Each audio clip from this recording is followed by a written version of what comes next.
Hello again. Welcome back to another episode of Hey, I wish I could paint like that guy. No, just kidding. Just kidding. Hey, welcome back to Papa's Painting Tips. We're working on shepherds watch their flock. Let's get right to it.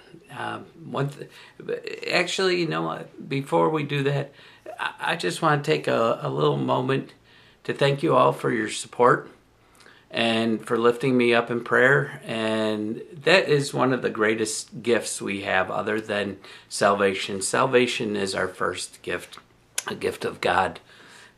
Not that any man could boast in his own works, but to bring glory to the Father, for he did the work for us. One of the best things I could say in my life is to be a blessing for others and to lift others up in prayer. That's one of the greatest gifts that we have received, second to salvation through Christ.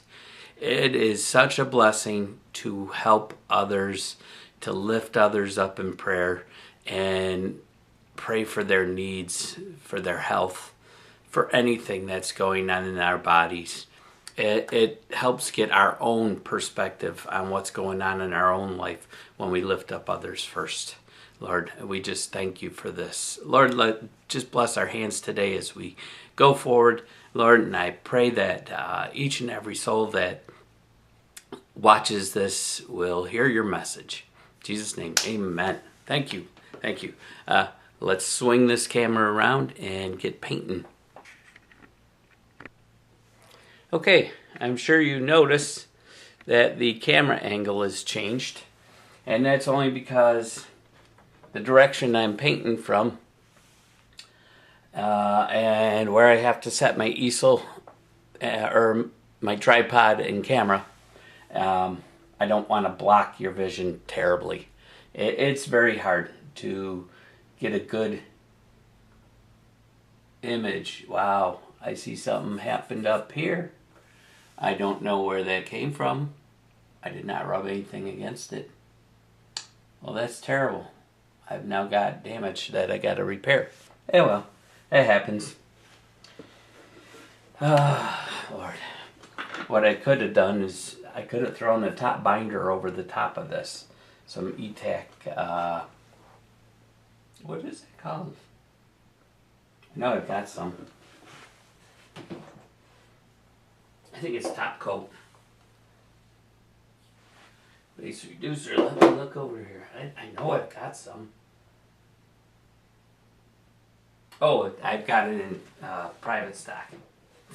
Oh well, I'll just touch that up. It's no biggie. I don't know if someone must have bumped something against my painting as it sat here. It is what it is. I can't change it now. It is. I may have even rubbed it with something as I was erasing. So, let's get painting here. And no need to dwell in the past. And shift blame. It's probably me. I probably did it. That's it. I'm guilty. Guilty as charged. Put on my trusty glove. Glue. Okay. Hey, for anybody that does want to lift anybody up in prayer, because of what I was saying about, my friend Bruce is suffering with chronic cough, which is leading to him getting dizzy and passing out. They can't find anything physically wrong with him at the moment. They don't know what it is. So lift him up in prayer, if you will. He needs a healing. He's been a wonderful friend. He doesn't live by me. I wish he did. We could get together and go fishing. He's not an artist, but I did do a painting for him once. Nothing as a surprise. Let's see, what are we doing? We're going to work on his cloth. And what I'm thinking for this is I want to do, oh gosh, I go in the wrong drawer every time. I want my eraser drawer. Alright, there we go. I'm gonna grab out my electric eraser. And, I use a Sakura electric when I do use it.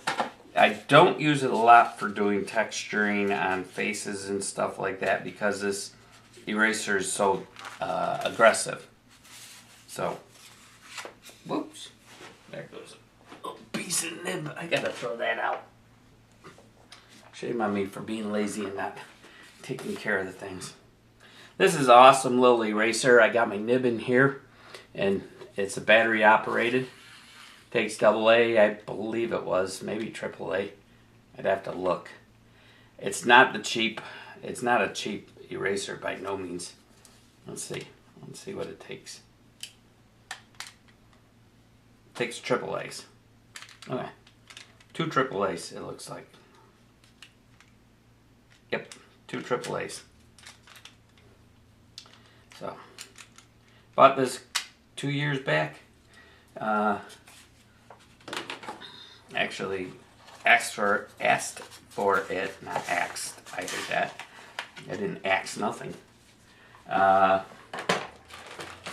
asked for it as a Christmas gift, and my wife got it for me. She's such a wonderful wife. She has put up with so much of me over the years. God bless her. I lift her up. I'm just getting out some of my erasers here and my scratch brushes and that. I never know what I'm going to use. They are right next to me, but you know, I like to keep the ones I'm going to immediately use on my table. Let's see. Okay, we were going to do that. So for this color, I'm thinking I want to do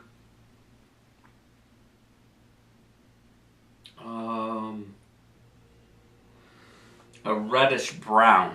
So I think I'm going to do red ochre and brown, red ochre and maybe burnt umber.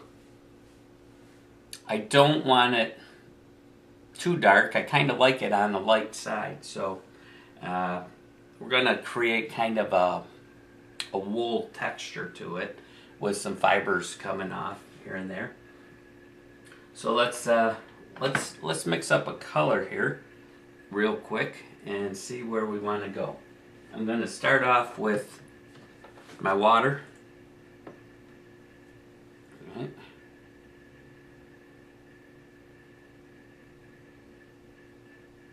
I'm going to do 4 water. I'm not going to make a lot of it yet because I'm not sure if I'm going to use this color or not. I'm going to test it out first. So I'll do a little sample and then I'll go from there. So 4 water, 4 transparent base. This is not, I'm not going to thin it a whole lot. I want to keep it closer to straightforward. So I want burnt umber. I might put a little Payne's gray in there to gray it out.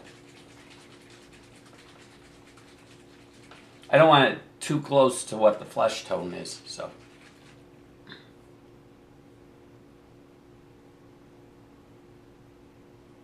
We'll end up taking those spots that I made that are in there and I'll overemphasize it. So I'm going to do, let's see, 1, 2, 3, 4. Let's do 4 drops of that.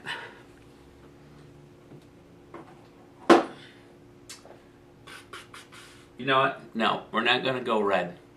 Yeah, let's go red. Let's go red ochre. So 4 drops and 2 drops.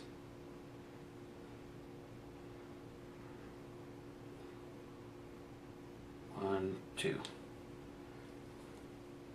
The color is mainly what I want to keep in mind. So 4 burnt umber and 2 red ochre. Let's see what we got for color here. I'm going to mix over here because I don't want to, by mistake, shoot that up on the board if I screw up on this tip. I've already given my needle a 1/4 turn. Give it a little spray through. Alright, let's see what kind of color we've got here. Spray it on our little board over here.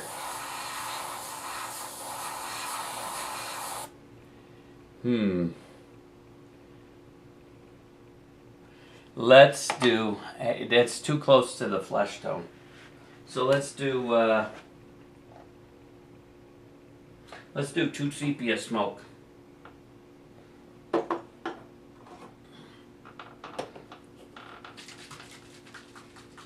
Now let's do 3 sepia smoke. Feeling adventurous.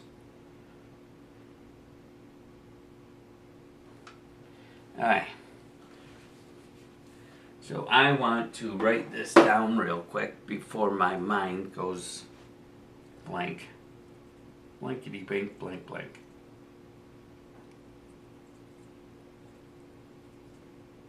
Leave it to me not to be satisfied with actual color, you know?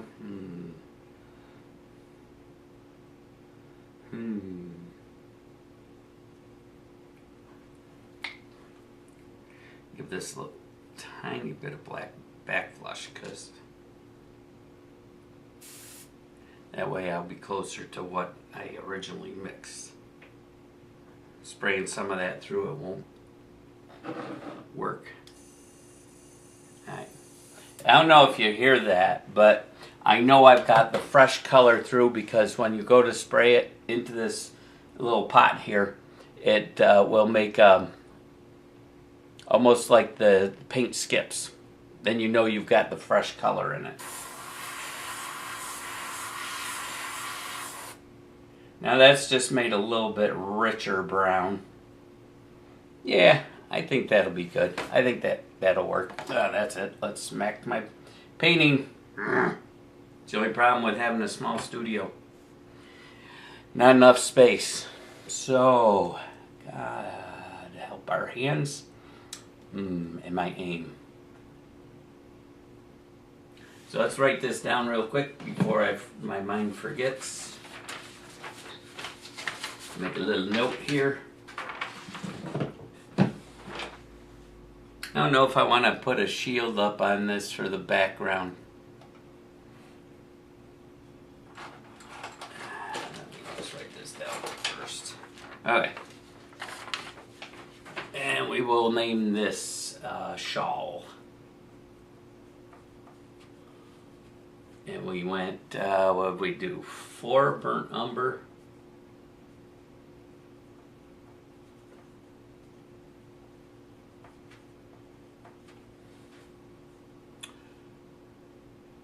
Oh, no, I did 3. Doesn't matter. That little bit won't matter. And then I did 2 red ochre.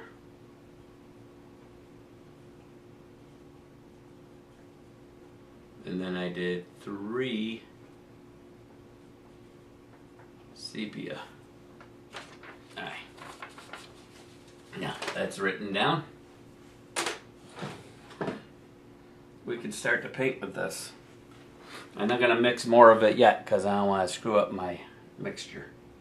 So take off my crown cap. And we're going to work top. We're just going to mist this over this.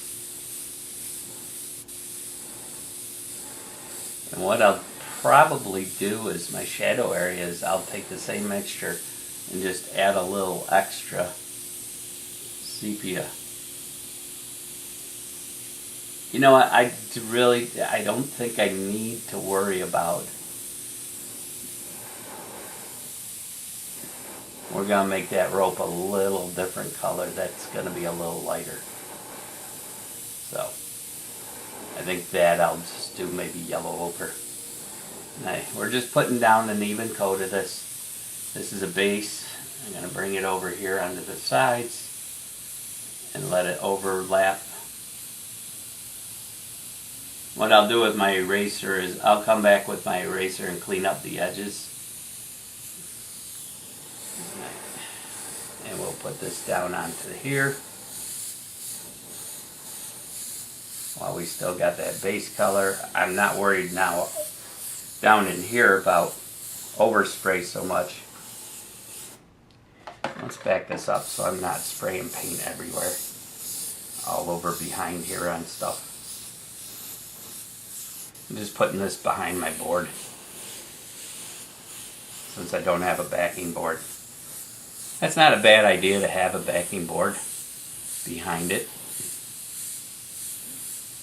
And no, I'm not stopping the air. Alright. See, I made a mistake and kind of overshot. So all I got to do is quick way to clean that up.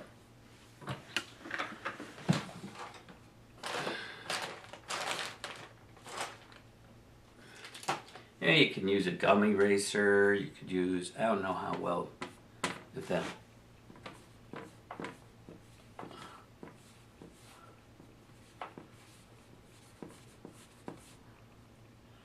Yeah, let's take this spot while we got this in our hand. Nope, that ain't gonna work. I don't know that. I don't know why you answered me. I didn't call you. I'm looking for, there it is. I want to clean this off. I use it for drawing a lot. I'm just rubbing it on a piece of cloth here. That ain't gonna work. Just trying to take off. I could cut it if I want a fresh area. I could even chisel this and make lines with it. Nice straight lines. But I'm not doing that right here. Oh well, we've just changed the shape a little. Alright. But that works real good. It's just a drawing eraser. It's actually the same material as the poly, it's a polymer, I think.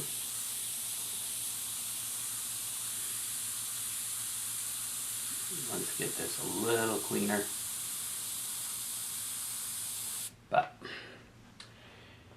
as the Mono Zero, that's what I was trying to think of. I'm sorry, I get distracted and I lose the train of what I'm thinking.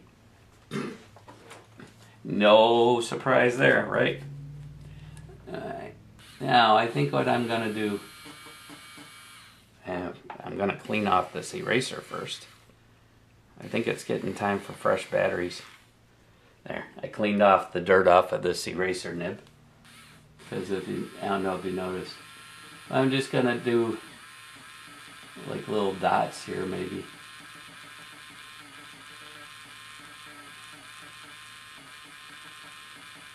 I'm not dragging lines.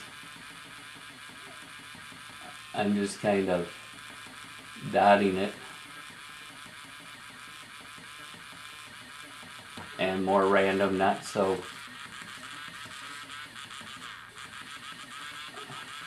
This don't work out being this is the first coat.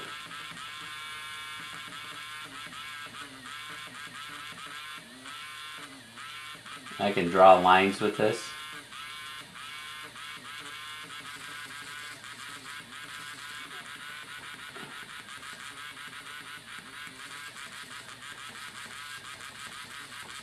Now this had a base color already, a shadowed area. I want a really bumpy looking material to that. Very erratic, very sporadic.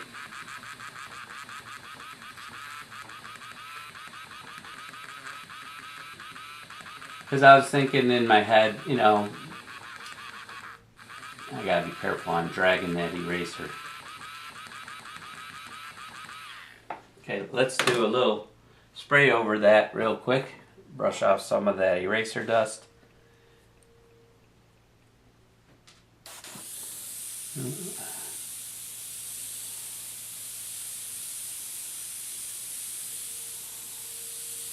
And what I can do with this brown is I can hit it with violet.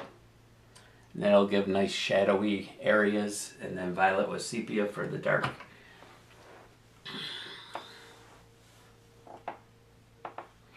Alright, I'm kind of liking that look, that pattern. I don't know if you can see it, but let's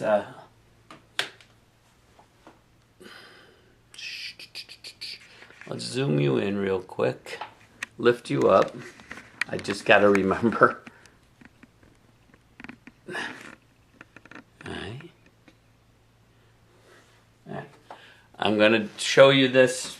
All I'm doing, take that little tip on an angle, and I'm just tapping it to that paint. Some spots I'm going a little heavier, some spots a little lighter.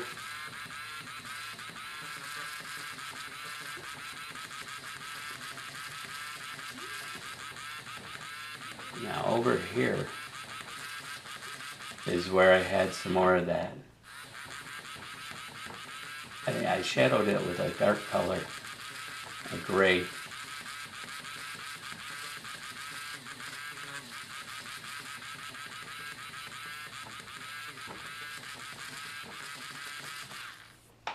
This is going to give a real bumpy texture to this blanket that he's got on his head. Just a different texture.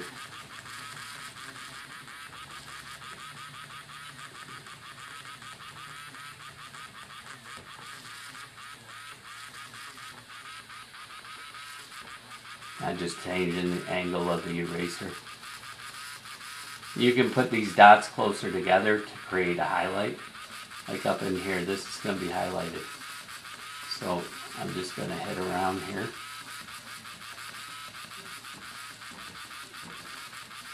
It's getting that light from that angel. Really sporadic looking.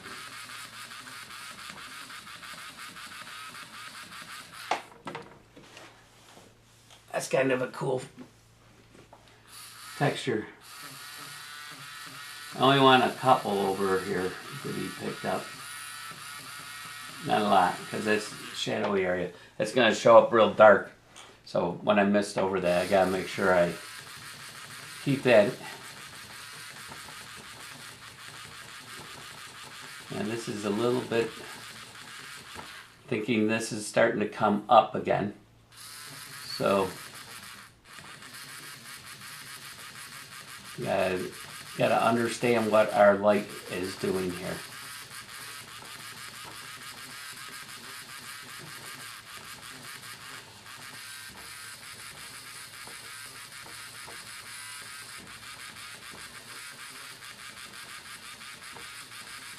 And this is shadowy in here, so there's not as many showing up. Now, this is going to take quite a while, so I may even pause my painting or my recording. Over here I'm going to do even larger dots as it's getting closer.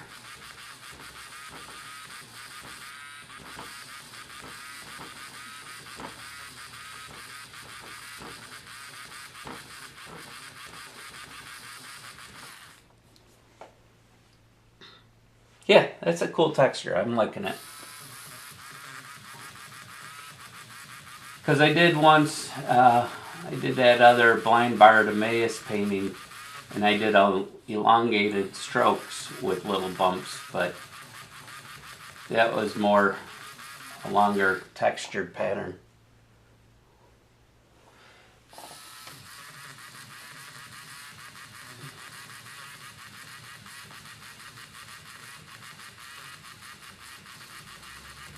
I'm trying to make sure I leave some dark spots in between hills and valleys. Pretty much that's all it is hills and valleys within this. Yeah, that's an awesome texture. Thank you, Lord. Thank you for giving me the wisdom to use this texture.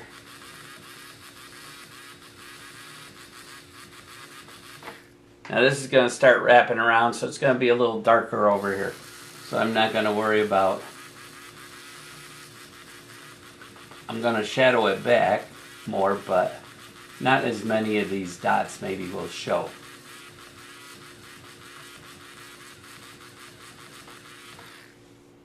Okay. Oh, see? You should have reminded me. Aye. That's where I am at. Let me give you a little look-see what I'm doing here. Alright. See, once again, whew, I'm a terrible cameraman. Someone should fire this dude. But as you can see there, all that texturing, just by passing over that color. Alright. And I'm just going to continue on with this. So let's zoom out. I'm working backwards on this camera, so I'm really not that bad at it. It's just what's one way to me is opposite on the camera. I'm going to lock you in on there and just continue on down the painting. Let me put you in manual focus so that you're not shooting in and out. There you go. Okay, and then I'm just going to continue on down this painting with this cut method.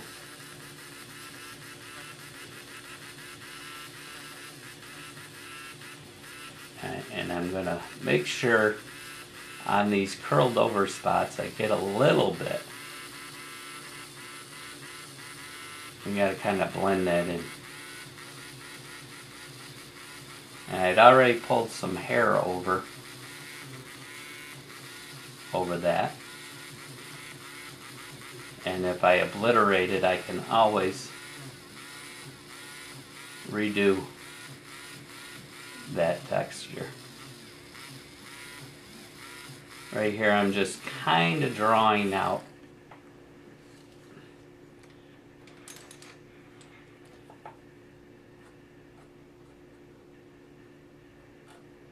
and this is just putting a couple hairs of this fabric that have torn away.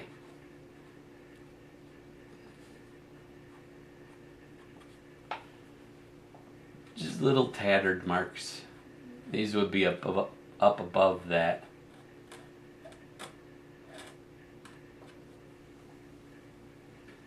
Just these pointy spots.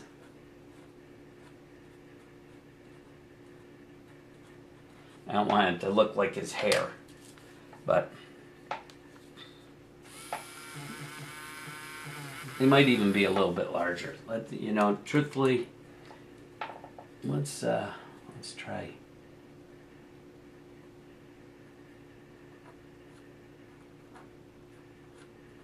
Definite. Then we'll knock them back because they wouldn't be this bright. Then maybe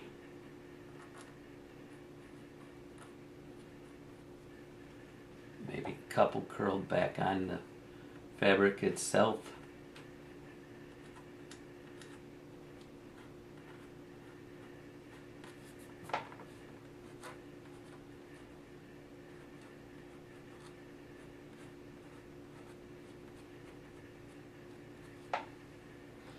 Maybe a little crosshatch pattern. Scalpel blade must be rounded over. Just catching the light.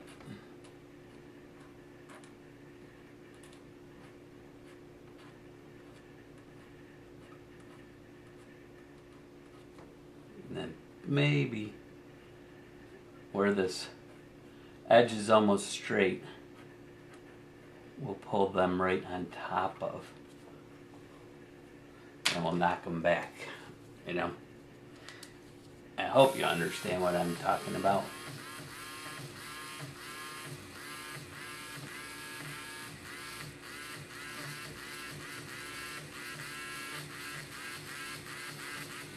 Pick up that edge a little more.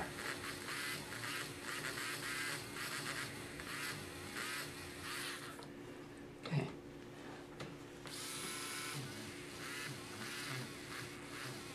Just trying to tie the two patterns together to make it look like part of it. Because if you just got pulled straight strokes and then you've got bumpy, you got two different patterns, but they're working in together. Now over here, I kind of want it to blur out a little bit. I want your main focus to be on this face. I don't want this fabric to be distracting. Alright, and this spot here is a high spot. Yeah, I think I gotta put new batteries in this in a minute. They kind of eat through batteries, so be prepared to have a bunch of AAAs on hand. Oh, my doggy came down. She's been sitting in the bathroom upstairs. I don't think the poor old girl is feeling well.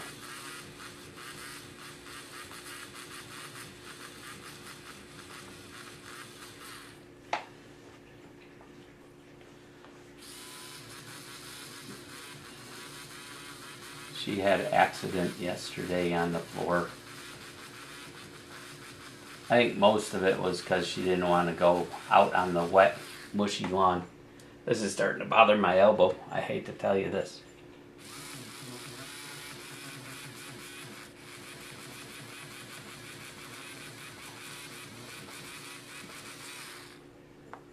I think it's because of the way I'm holding my wrist. That's a little more comfortable.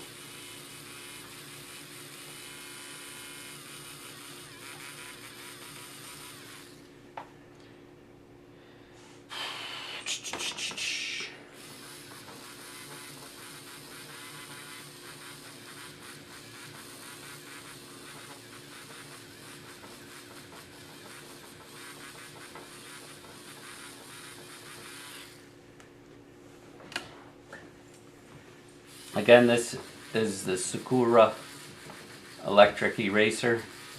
I know a lot of people use the, I believe it's the Helix. And that's a good eraser too. I tried it. I didn't keep it. I ended up getting rid of it.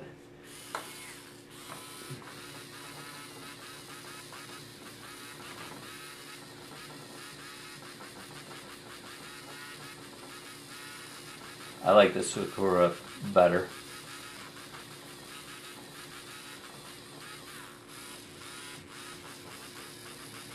Okay, again, that fabric.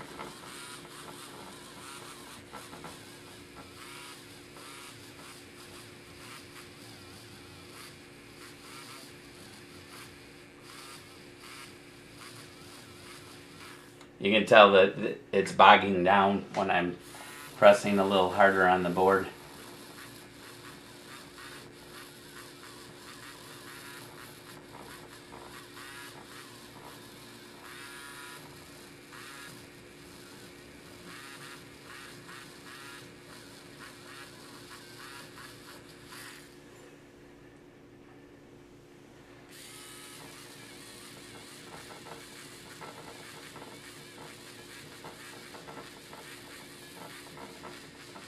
Alright, let's change these batteries out.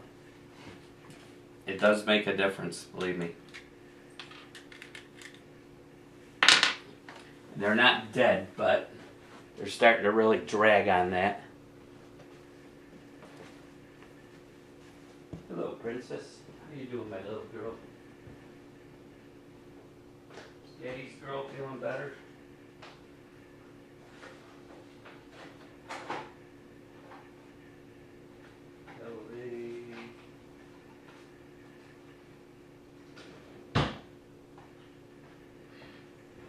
Girl. You okay? Thanks right here. You gotta go outside? Okay, give me a second. Now, here is negative, positive terminals. What? No, it looks like they should go both the same way. I don't recall. No. Okay. Front goes. Let me see. That should go that way, I would think. Maybe I'm working in reverse polarities. Who knows?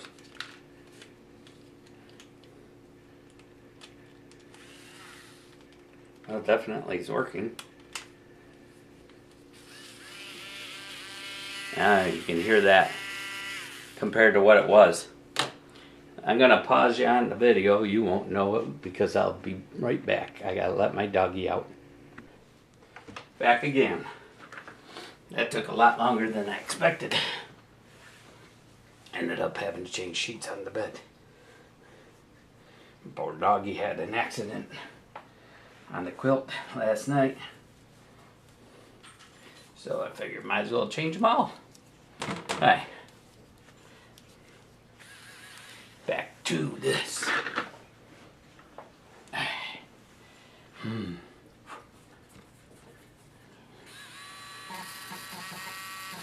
Yeah. A lot stronger. Spinning much higher revolution. I'm doing this sporadic, bumpy, letting it drag a little in my hand in a direction.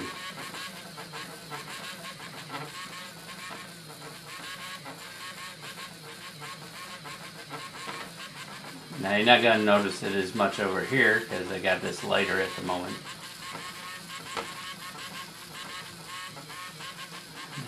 Inside those drag marks I can put a few stronger ones.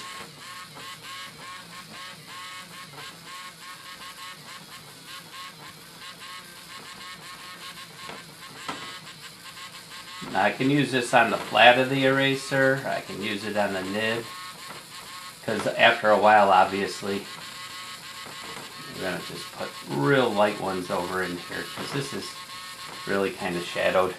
There won't be much showing there.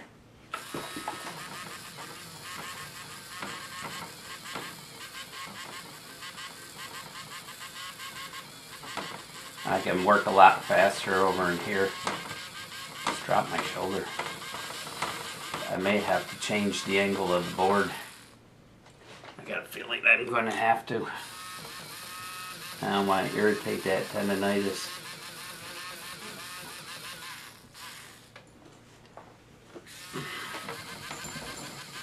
I'm just backing the board up a little bit so it doesn't bounce as much on me.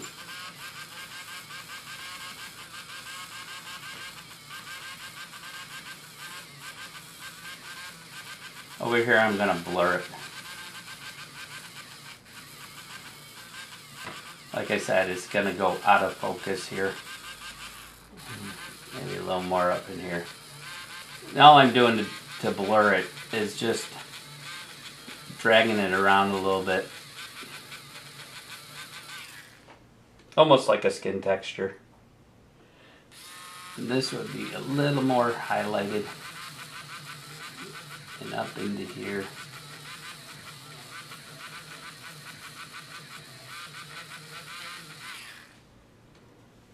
And again here. This I'm raising up.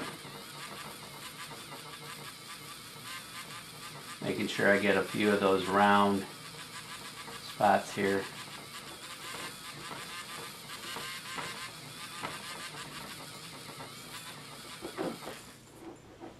Really just working that texture to get the illusion of this roll of the fabric right here in here.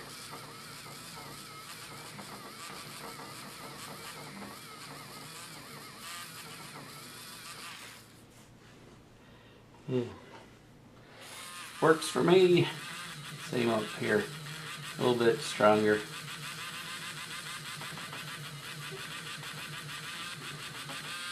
And then again here.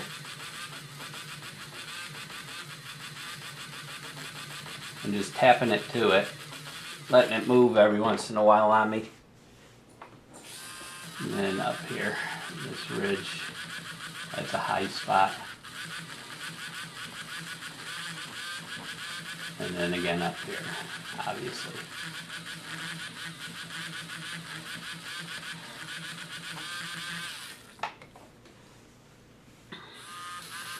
Maybe just a slight bit more in here.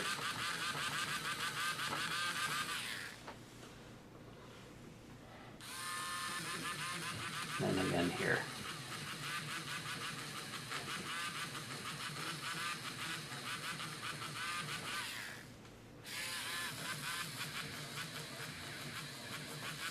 Now if this is puckering down in, there's got to be a hill to go with that valley.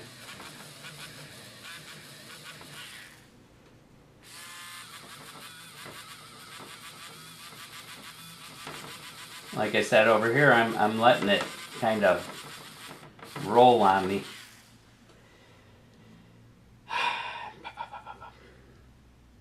Thinking I might change the angle of this because this is really hurting my elbow.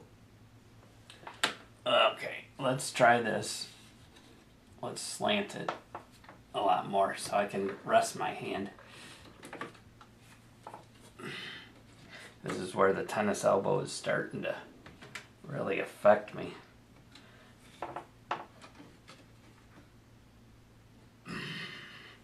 Almost make it like a drawing table. Let's take you off a manual at the moment. Let it refocus on it. And there. Probably actually would help you. I just don't like painting this way because my overspray is going to hit that board a lot more when I'm painting. I mean, I can. Yeah, that's much better. I can rest that hand on the easel.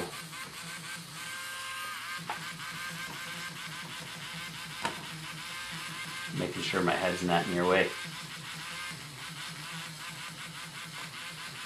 Yes, I was gonna let the video jump, but hey, I got no one else to talk to during the day. I hope you don't mind. Alright, over here, and let's see,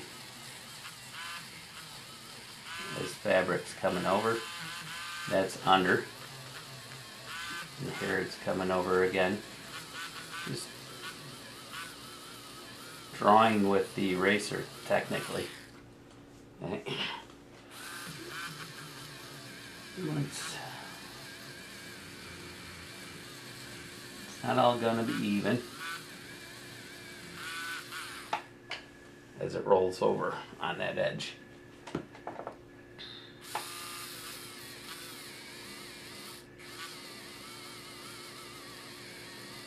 want this to really look like a tattered piece of cloth. Up here, let's do the same thing. Just kind of draw with it.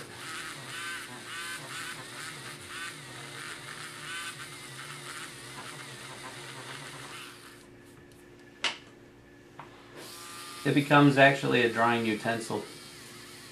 You're drawing the positive part of the image rather than just the negative.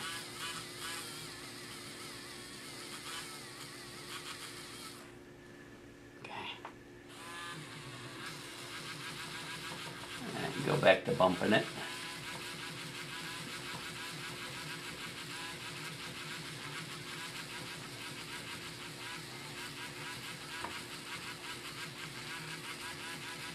Now, there might be better ways of doing this. I don't know.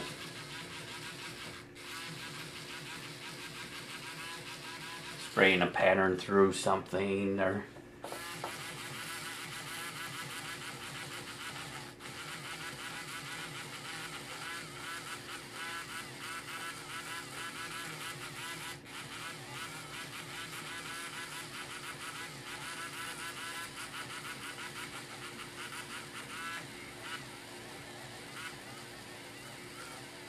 This is going to be really highlighted on this edge. Then we gotta have the drastic shadow underneath it.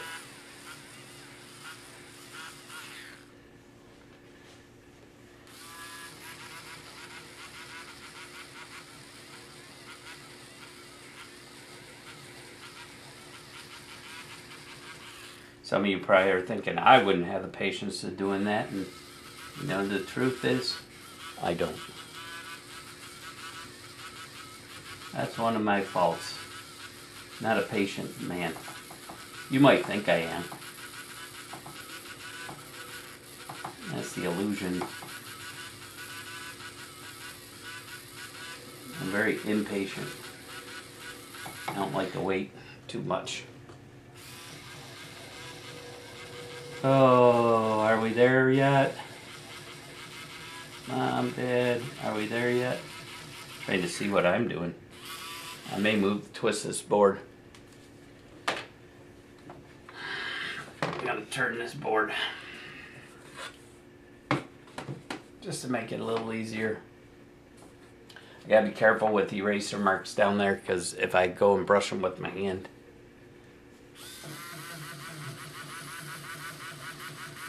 That's a little bit easier.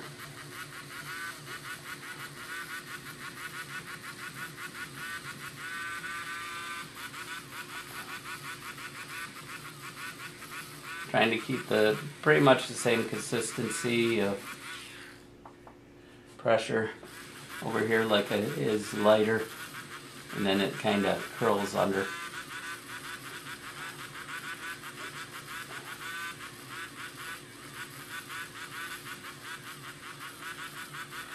And that bumpy look to the cloth.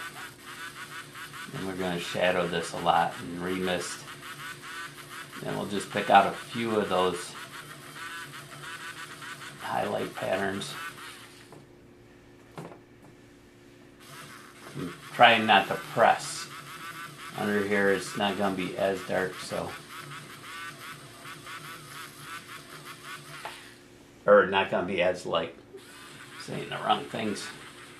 Real good, Fred. Instruct the people's wrong. I'm a false teacher.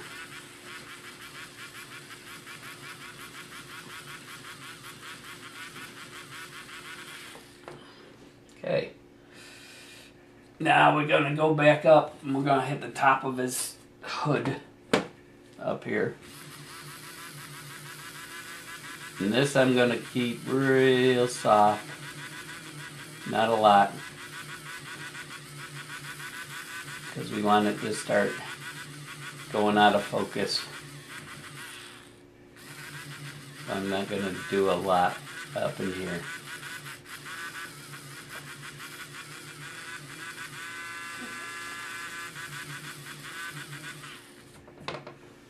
Alright. That's probably all I'll do up in there. Maybe, tell you what, let's, because I didn't shadow it a whole lot. Okie dokie, my friends.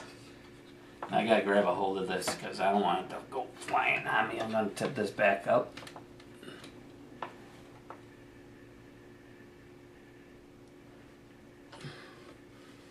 Alright, put you guys back on manual focus. And yes, I will eventually get to that hand. Now, I don't want to forget, I've got this robe over here too, so.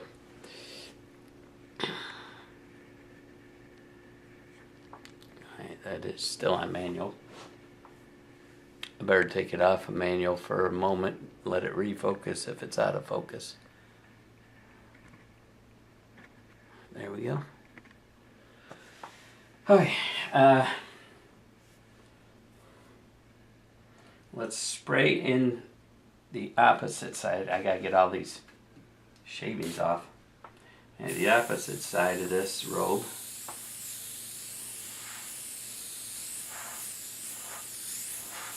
is all this over here. Robe, headdress, I don't know. It's a long piece of cloth that they just cover their head with and keep the sun off at night for warmth.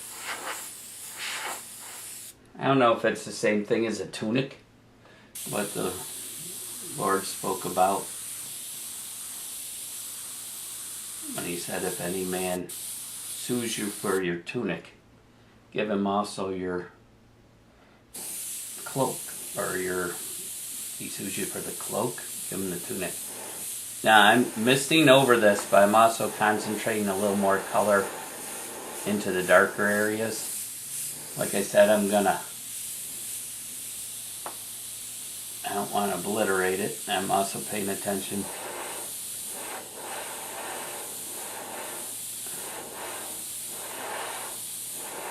paying attention to the shadowy areas.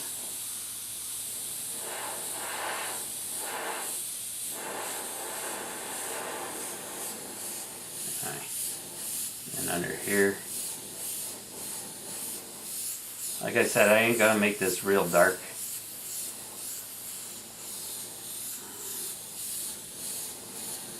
Plus I'm gonna shadow it back, and that's all the paint I had in there.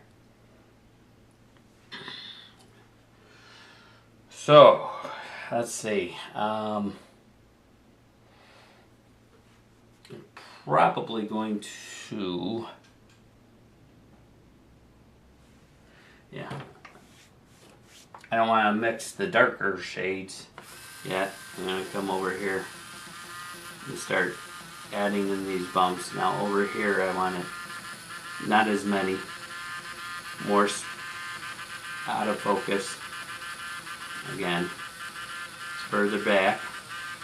The hand is going to end up being, his hand is going to be out of focus too. Not real sharp details and edges, rather soft.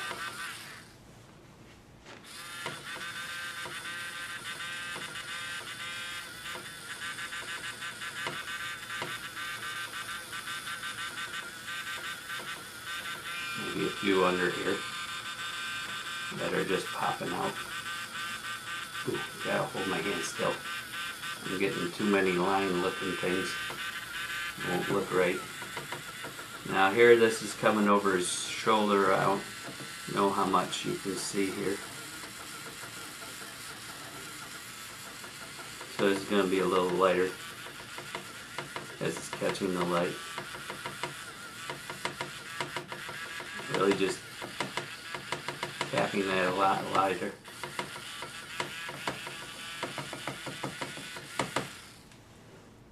Trying to keep in mind what's going on here.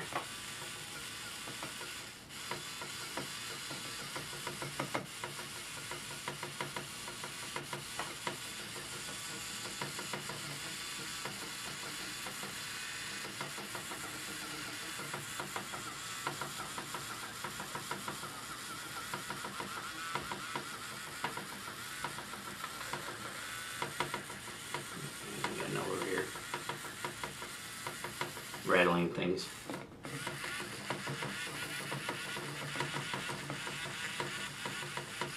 One of my bad habits is I tend to work all the way to the edge and I forget that a frame's going to cover some of that artwork. So I kind of tried to leave a little gap there so that the frame could go over and still have all the fingers showing.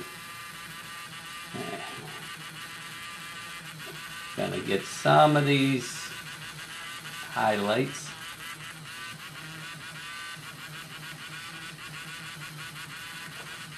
Like I said, just a few of them in here and there, catching the light a little more.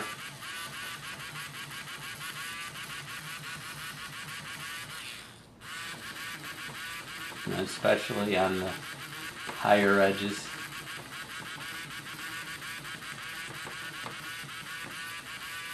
Not so much under there, a few in here. Real random, nothing specific.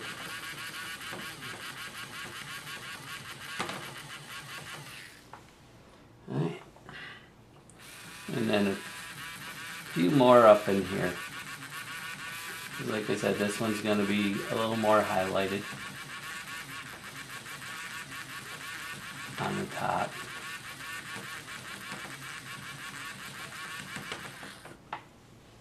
To the front side, not so much to the back side. Okay. And then over here, once we knocked it back,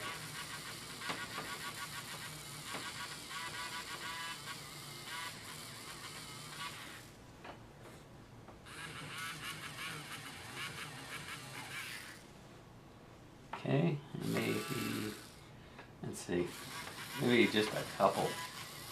Not a lot at all down here. I'm killing this batteries already.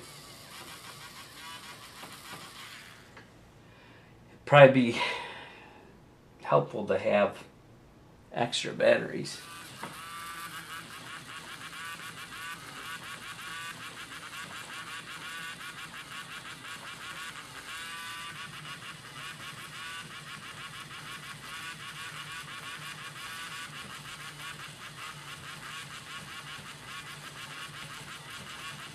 Just do an extra over here to give that lift.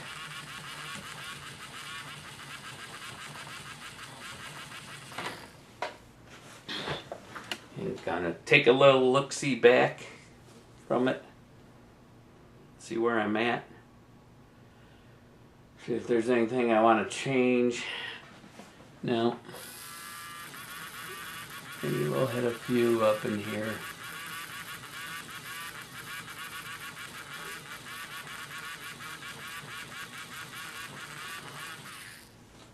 Like so. Now, I'm going to need a few more into this shadowy area, and then we'll shadow it back again.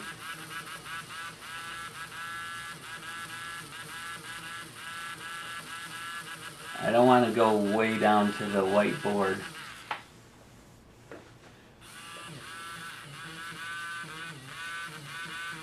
And maybe a highlight here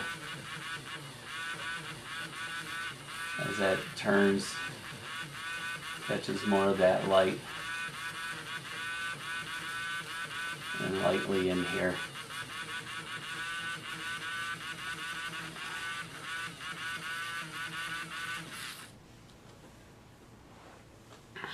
Again down here.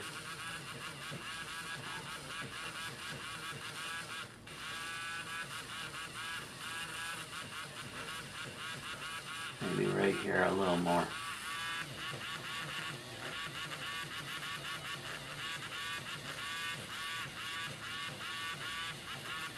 This side's kind of rolling back more behind.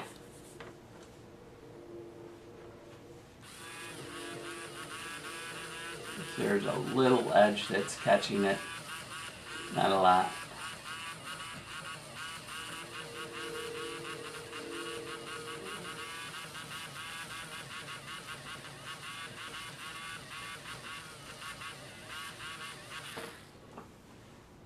Like so.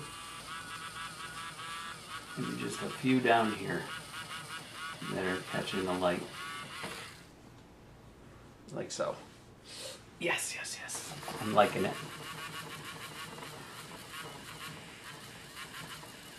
This is what I was envisioning.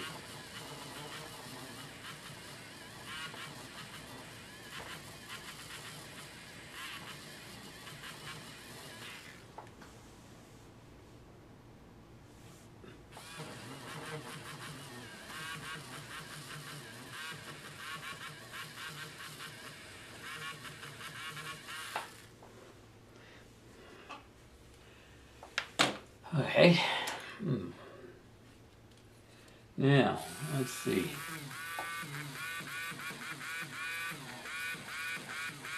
This originally came over for.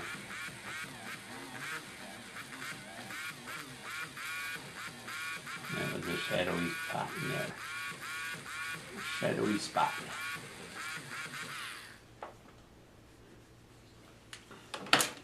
So let's take and we'll remix some of that, and then we'll make a darker shade of it.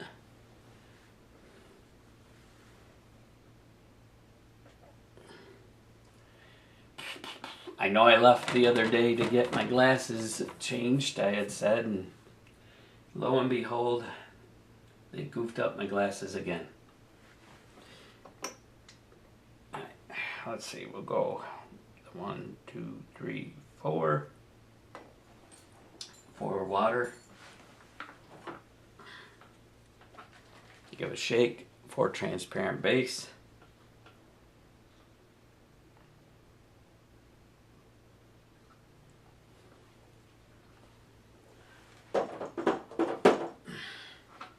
And then what did we say we did? We said we went 4 burnt umber, 2 red ochre,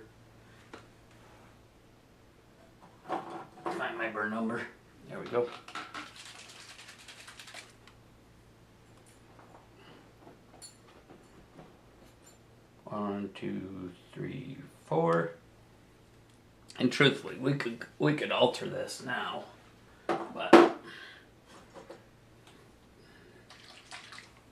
4, 3, and then, or 4, 2, and then 3 red, or sepia.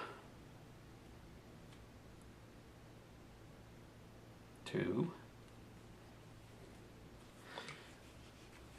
And then we go to sepia smoke.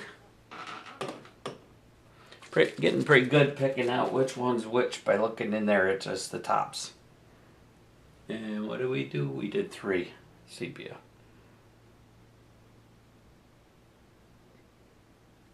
Alright. Give that a stir. And what we're going to do to deepen it is we're going to add some, I don't know if I'm just going to add violet to this or mist violet over the top of it. Violet and brown work really, really well together. Get that spray in. I already know it's the right color because our mixes are the same. There's eraser all over there. So, we're just going to mist back over this once more. And then maybe we can go in and make a few darker spots. And let's push some of these ripples back. They all don't have to be right on the same level. And again on this, that would be a little higher.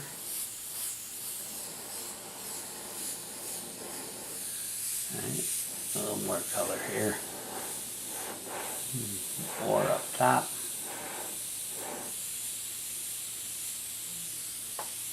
Now these, we can darken all these. Except for the right on the edge. Keep those highlighted. And then we're going to mist over these again. Well, for the first time.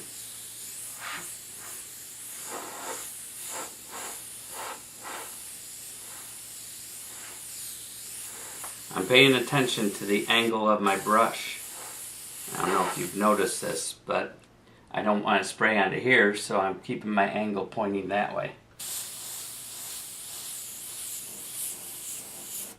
Alright.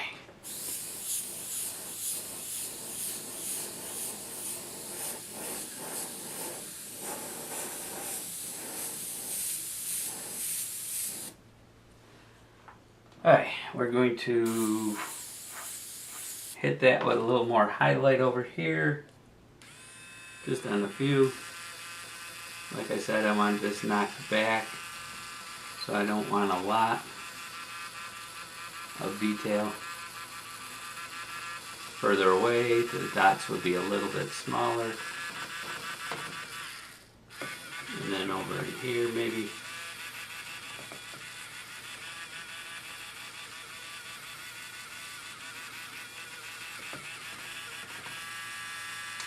And maybe on this roll.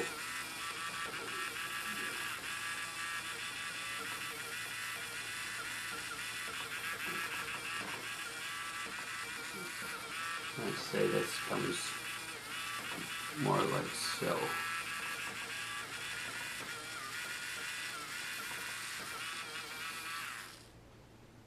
Like that. Maybe just a couple over here, and we'll mist these back again. Just a little spot of that tunic catching that light.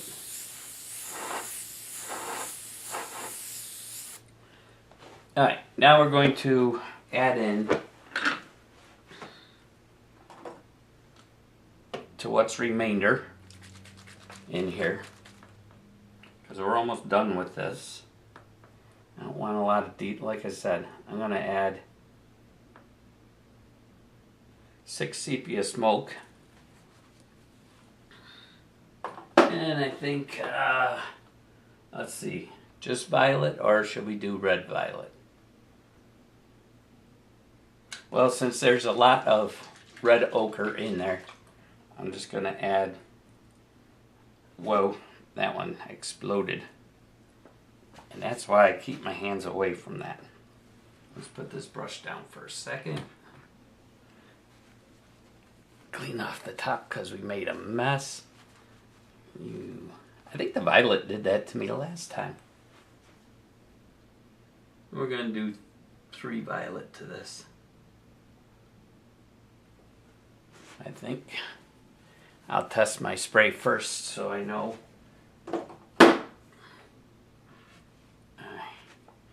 And let's make this real transparent as well. So we're going to add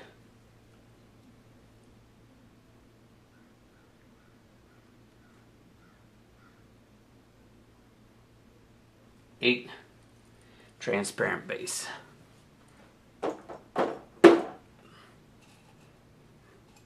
As long as I know my base mixture, I can go any place I want to from there. So, and this is just going to be the shadowed area. It's making a very dark violet brown. Alright, I'm going to put my crown cap back on for a second. I don't know if I need to hit this with water or not. Make sure I got that spraying through. And make sure I get my very transparent violet brown. Very good. That's what I'm looking for. Because this isn't going to be shadowed greatly. Is that a word? Heavily. There we go. Heavily.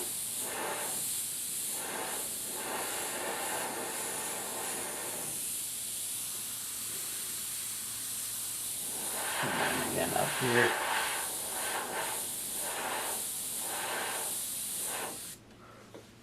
Like so.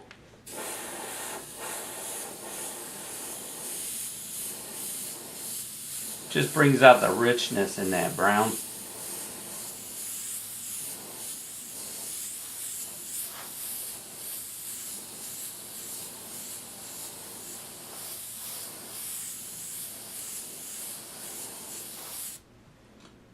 Okay, now we're here. I can't forget this. I tend to do that sometimes. Forget that I got 2 sides to this.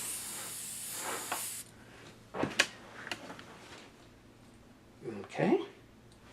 Let's put some of this, because this is the shadowed spot of that. So we're going to do that. I could take this color and go over the brown fur in an animal. In a tiger, the orange and brown areas. You can mist over with that violet, and ooh, what a beautiful combination that makes. Alright, let's go deeper with this now for a more shadowy look.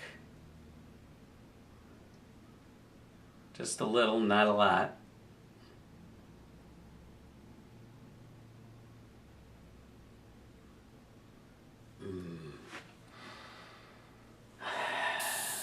I almost want to hit those edges brown.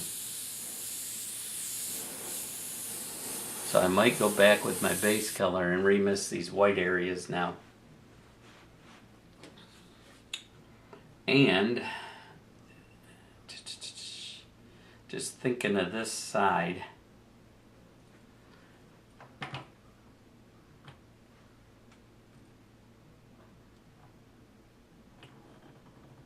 Almost got whacked. Let's see. If this is rolling over, this would probably... I don't want to do it with that. We'll just pull this edge with a soft eraser against this highlighted because I want this pushed back.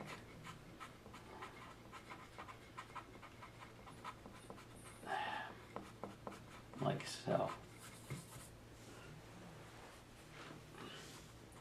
Because it's like curled. This is wrapping around like this, and then coming like that.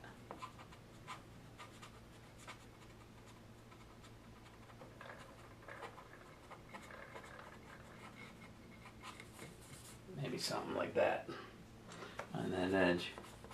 Then I'll knock it back with the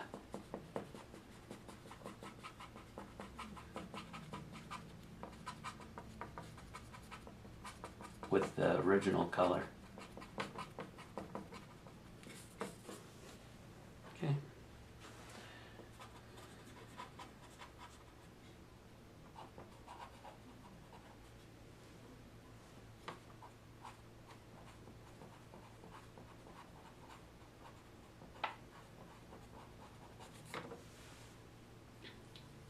Okay, now,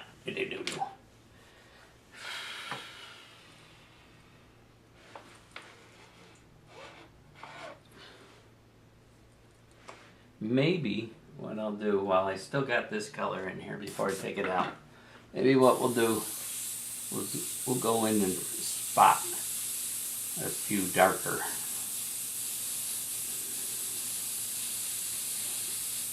To bring out a little more depth to this. Almost like when you do pours. Kind of trying to stay on the back side. Not so much a mist anymore.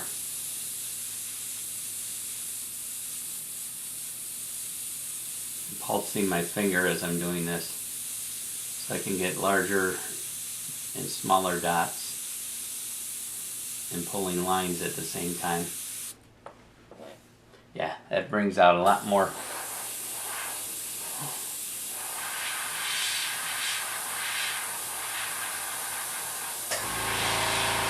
Hello, Mr. Compressor.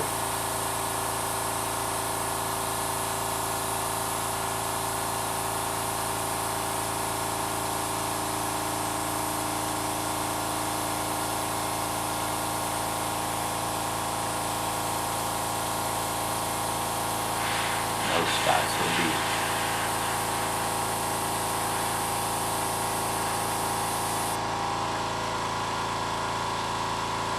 and probably over in here, a lot of this little detail.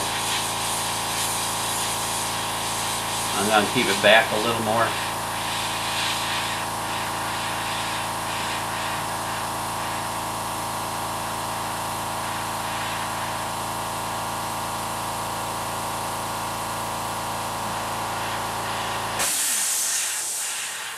Just moving my hand around, creating the texture.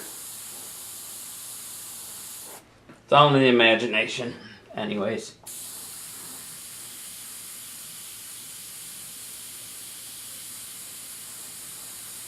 Use this violet since it's in the brush. It'll work.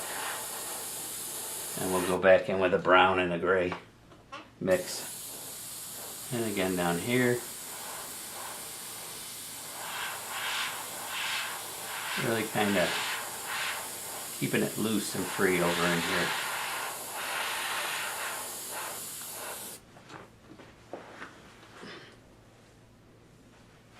Beautiful. That's what I want. Thank you, Lord. Inspiration of the Holy Spirit. Don't deny it till you try it. Okay, let's take because that's re-wetted now, I can go almost down to the board in that spot. We're just going to pick up a few of those highlights. I don't want to use the electric eraser because that'll take up too much. I'm just trying to lighten up that a little bit.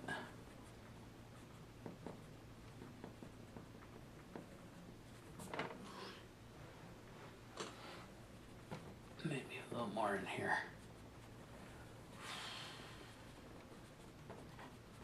Okay. Don't need heart palpitations. Come on. Not right now. I'm busy. Get that feeling of the movement of that fabric going around.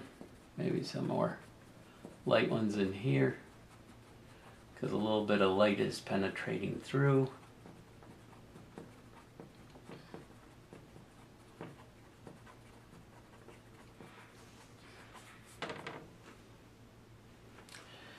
Alright, maybe a few in here.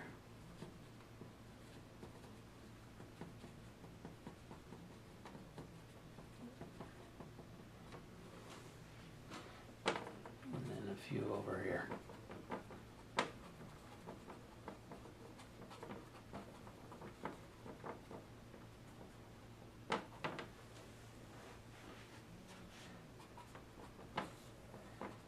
Like I said, I gotta hit this back now when I remake that color. Let's go in with some. What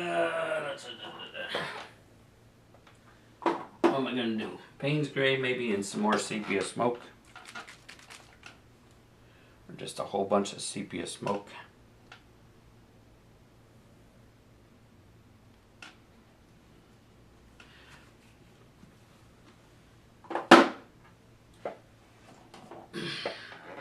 Let's do maybe 2 drops of Payne's gray.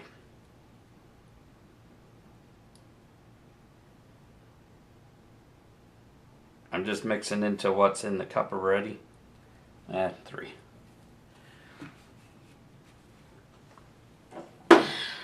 This is what makes it difficult for me as an artist for color mixing, because I get going and I forget to write it down, and I'd have so many formulas all over the place and have to spray. What you can do is you can spray a little splotch. Spray a splotch. And I'm going to leave this. I'm not going to add any more transparent base. Let's see if we got the new color here. I want it really grayed out. Forming that purple. Yep, that's pretty good. And I'm just going to work these shadowy areas. I don't want it all uniform. I'm being very, let's see. And then up here probably be more. Under here.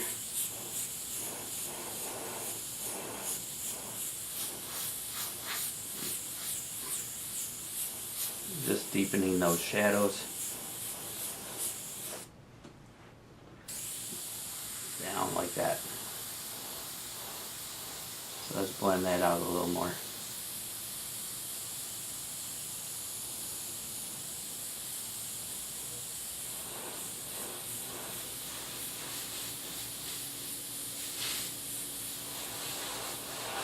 Doing that movement. Maybe a mist.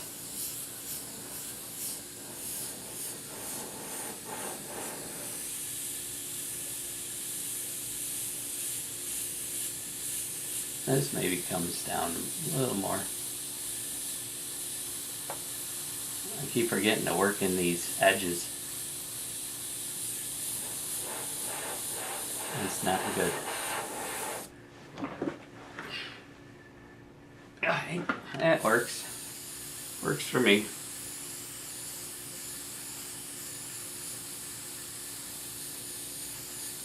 Now under this little spot,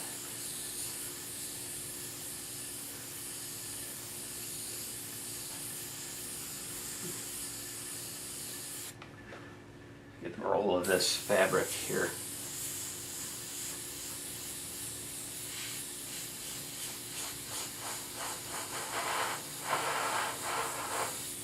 Keeping it real loose over here. Almost purpley. Purpley.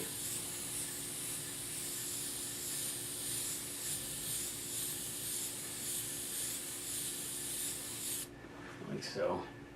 Shadow of his chin, maybe. Truthfully, that wouldn't be like that, would it? This would be catching the light under here. Just on that edge.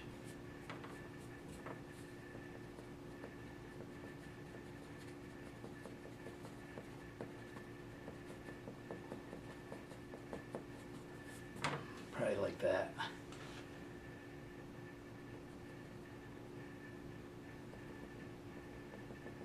Just tapping it.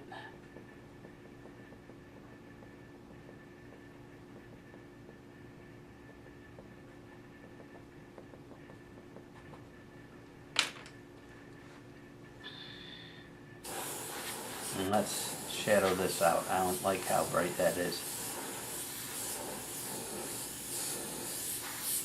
I'm going to tuck this under.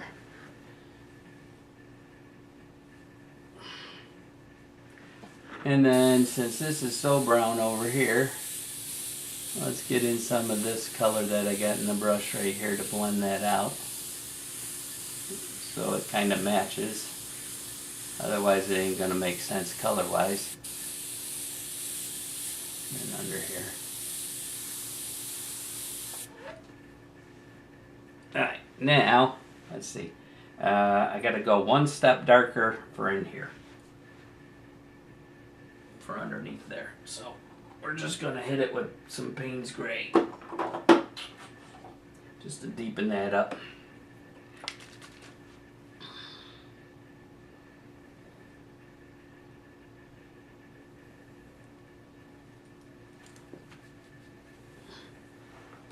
Give it a little mix and then blow it through. We'll just mist it out. We won't fill it in completely because some light might be penetrating through that fabric. Oh, I just threw that in the wrong thing. Ooh, ooh, ooh.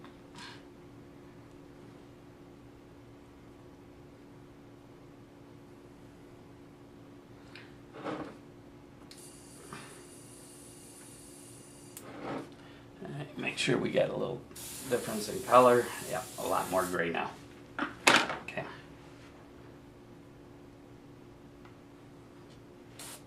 So we progressively went darker, darker, darker. So we're going to darken in this. We're going to go right along this edge.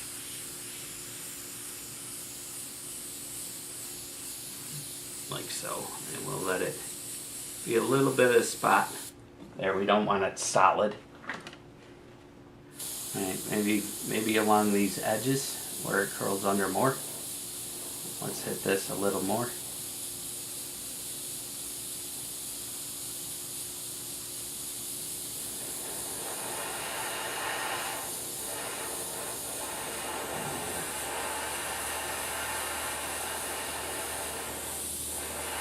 And then up in here, just a little bit. Keeping it loose up in here. Like I said, I want this to become out of focus up here. And maybe a little more there. Then out here. Let's darken this out here.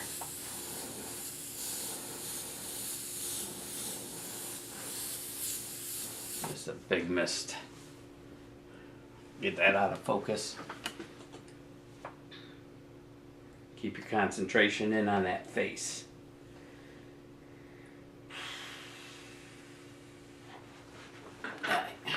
Now this is probably, you know, he's been wearing this around. There's probably a lot of dirt in it.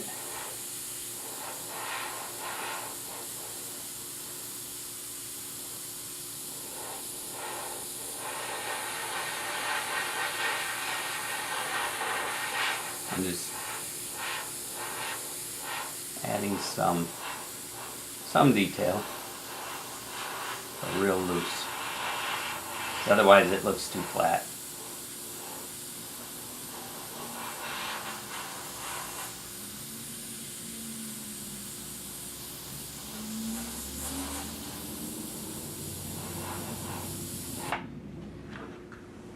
Like so. Same over here.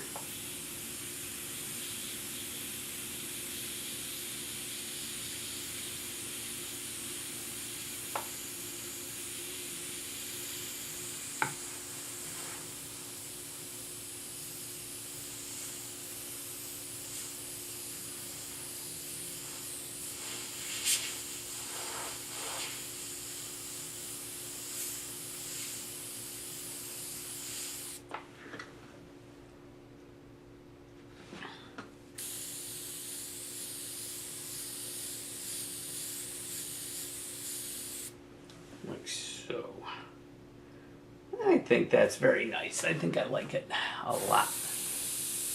Now let's maybe just a few good details up in here. Real tiny.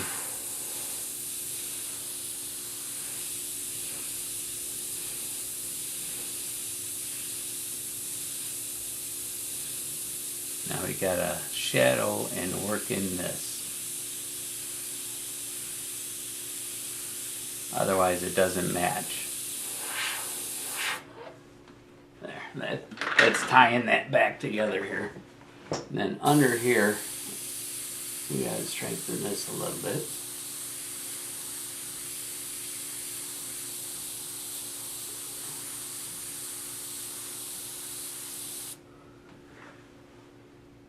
Like so.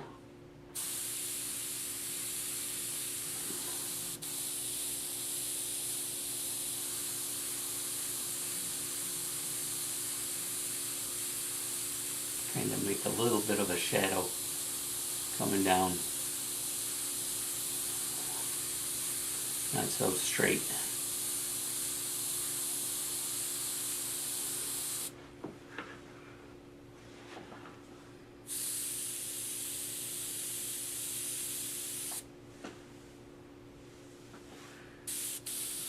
Alright. I think it works. I think we're working.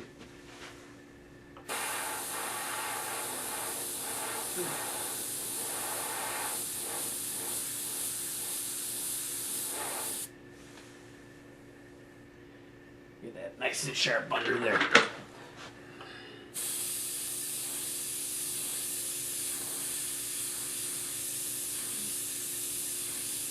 Maybe we'll fix these tears in a little more.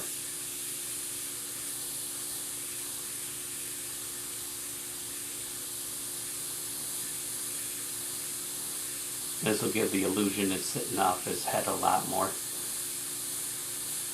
Pulling shadows down like so. There. Give a more realistic look to that top. Under here, I think we gotta do the same.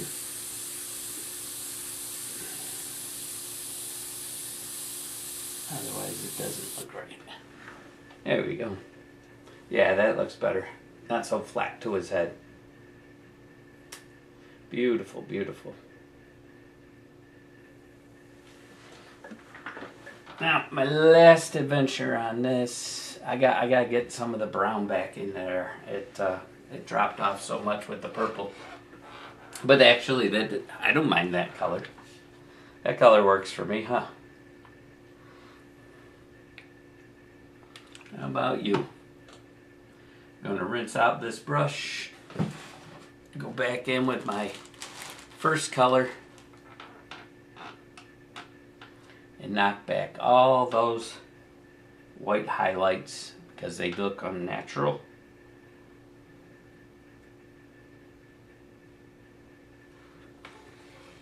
We don't want anything to look unnatural here, having them that bright.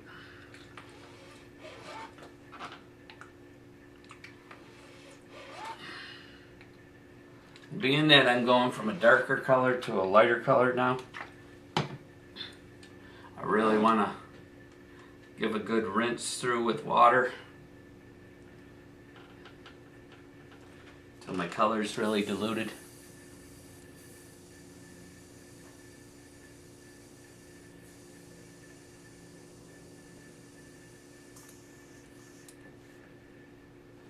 Okay. And we're going to go back in now and remix that first color. 1, 2, 3, 4. We don't want it opaque really, so because it's just going to mist over to bring it back to a brown. 1, 2, 3, 4.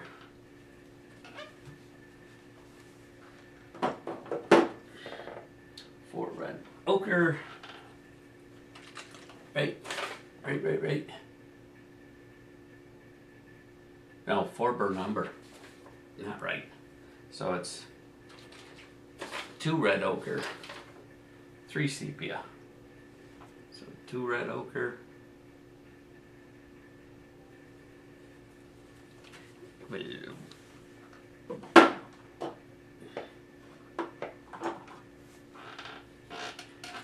3 sepia,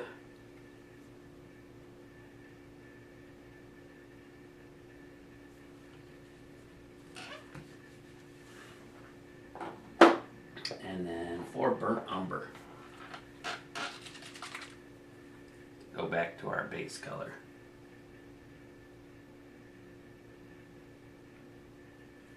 Okay. If it's not exact, it's okay because we're not color matching in here, but we want something quite close to our original. I should be right on it, obviously, unless I put 1 or 2 more drops. No, that's it. I can tell.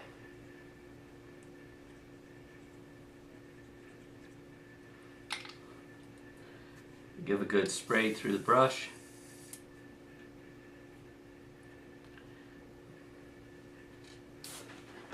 And let's tint these.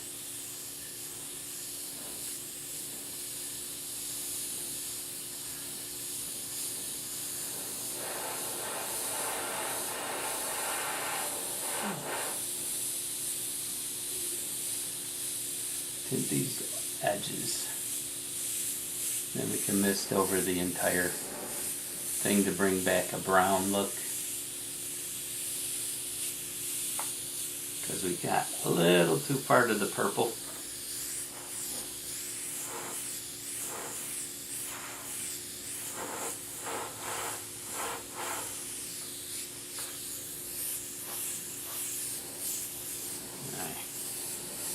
Like I said, I wanted that to go out of focus. I'm just using up quite a bit of this color. There, now we're getting back to that brown that I liked.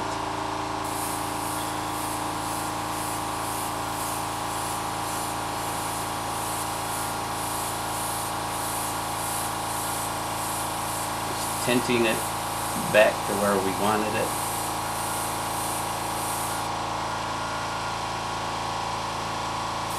And especially these over here.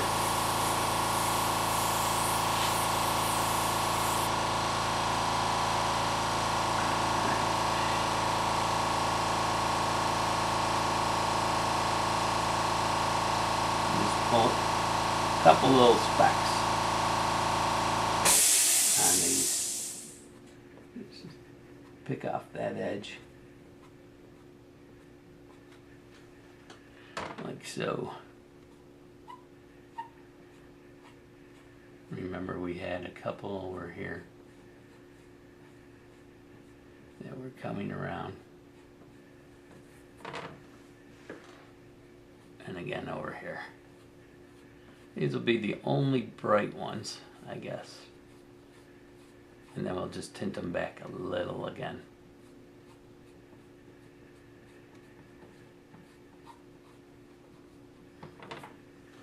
Like so. Just bring up a couple.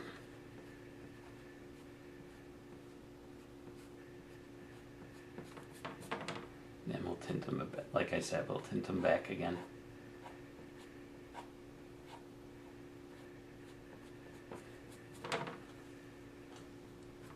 Maybe a couple here.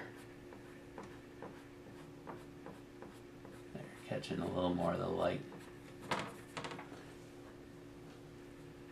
And just maybe a little bit here.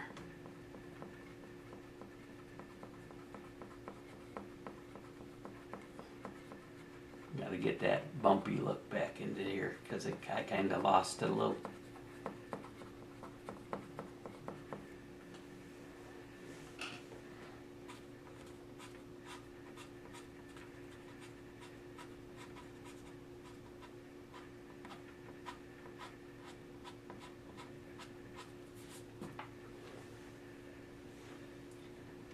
Maybe a few longer pieces.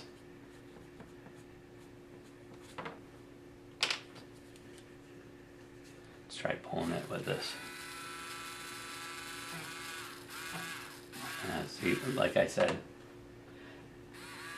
this becomes so harsh when the paint starts getting thicker and you drag that through.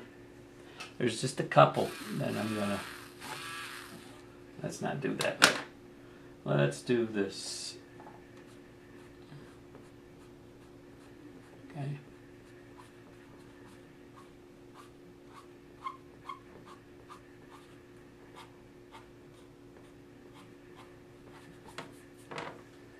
Just a couple. And give a little tint. They're not these drastic whites, but they are sparked. Okay. I think that does it for his tunic. We'll call it a tunic.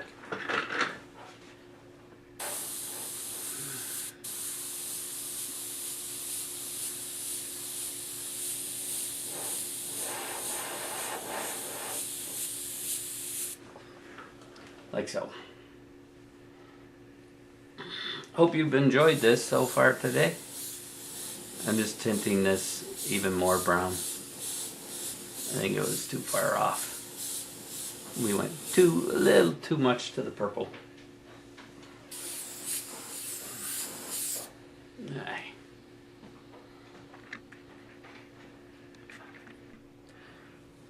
Well now, I don't know if I can, oh I know what. From me moving this chair, it moved my camera. Alright, we are going to take, I say okay a lot, don't I? I can't wait till I get a more permanent base. What I think we are going to do at this point is I've got to, since the face is so sharp in focus here, this should be more in focus. I can't go too far out of focus. I'm just trying to decide how I want to do it. I'm wondering, see, that's going to tear that, so I don't want to do that. How about, no, that'll rip it too. Oh, I must have got.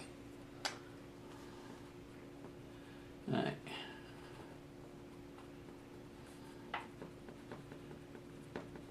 We're going to hit this and just erase back into some of this, some of those dots. The electric eraser is just too much for it. Alright.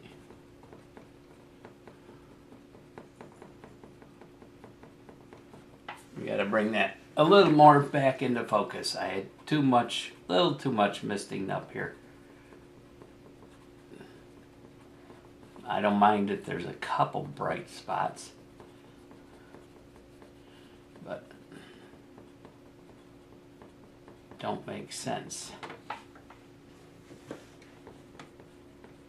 I went and knocked back my texture too much, but that's not real bad. I mean, we're not too far gone or anything. It's just a matter of working it, knowing where to go. I don't say that. I know what you're thinking. Knowing where to go. Not nice. That's not nice.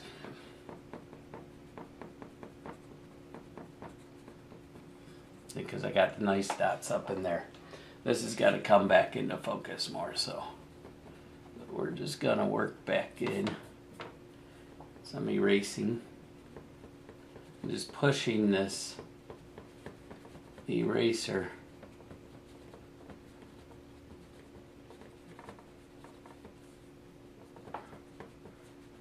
giving my hand and forearm a workout, that's for sure. Just to get that texture back into there.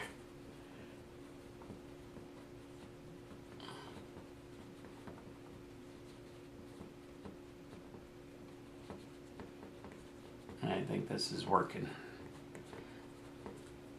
I was getting a little too far away from being in focus.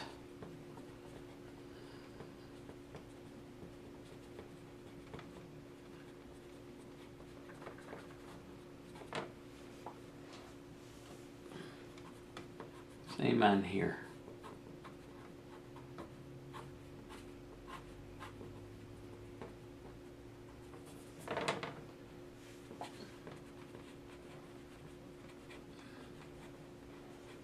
I had it too much like an edge. Like, yeah, you could have had it folded over and frayed off of the fold. I don't know. Gotta go down the laundry in a little bit. See how my wife's comforter is.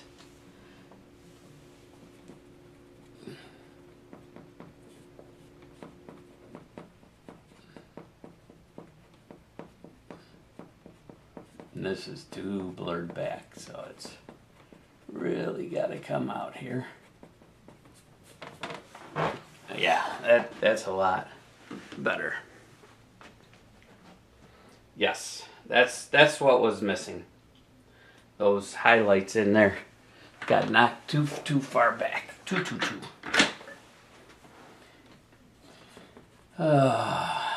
Lord help me. Ooh, I've broken my eraser. That's funny. Pushed on it so hard to wood. Well, let's do this. Shave that down. I don't want to lose much of my eraser. There we go.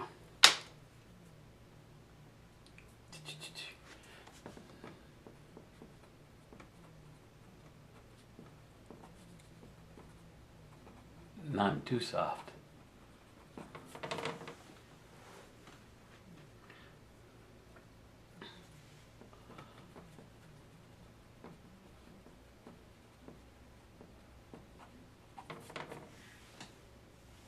Yeah, that makes more sense in there now.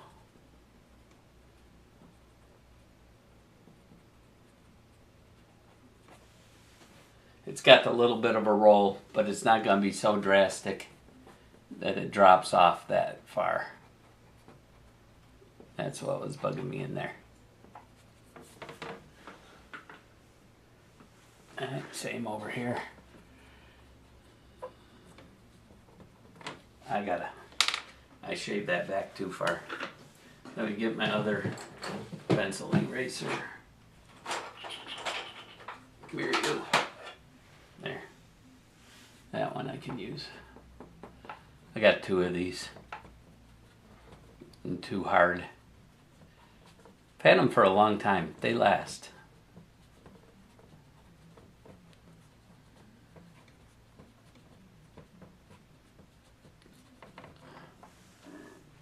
Oh, pardon me. My stomach rumbled. Just had a little bit of lunch.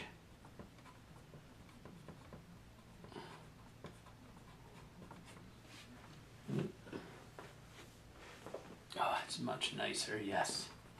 I'm liking it. This is just working that texture, eraser marks. Making something out of nothing. And get a couple back in here so it doesn't look too flat. And then work down in here. Just catching some of them. Same all in here.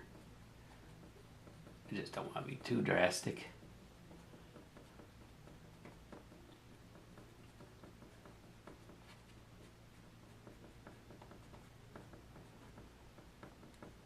Like I said, this got a little too flat from misting over to get the depth in there, so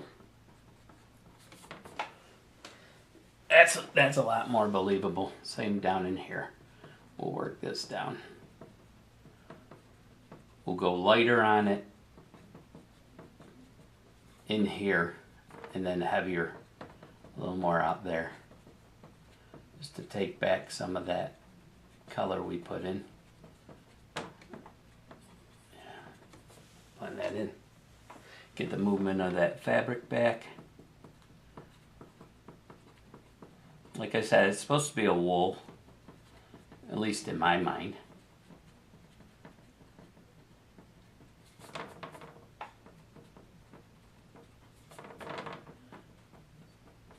So, just moving that.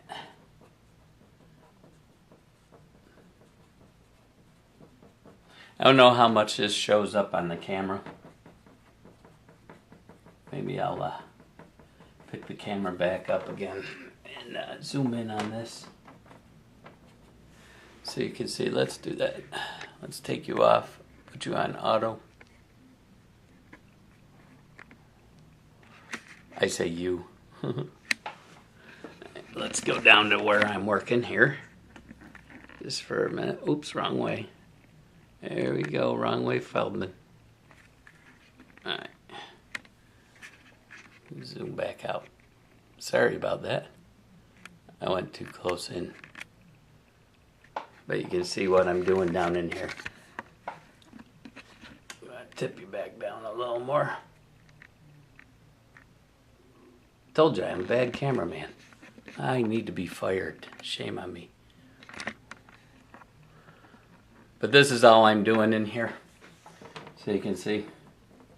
I'm just taking that eraser, giving a little light touch, because I don't want to take off too much paint. I'll leave darks.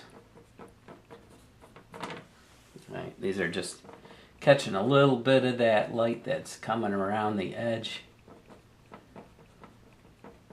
Since we lost all the dot pattern, and if I go in with that electric eraser, I'm going to blow it out completely and be right down to the whiteboard, and that I don't want.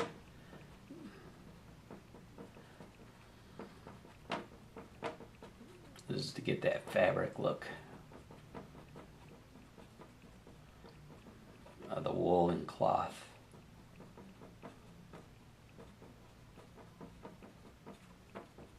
I would imagine it'd be, well, they raise sheep, they're shepherds. But yeah, that's a lot nicer than it was. A lot better.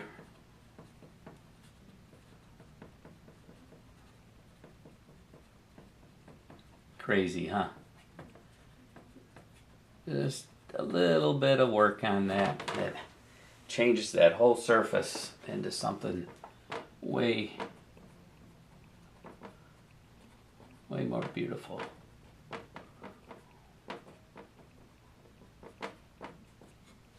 Okay.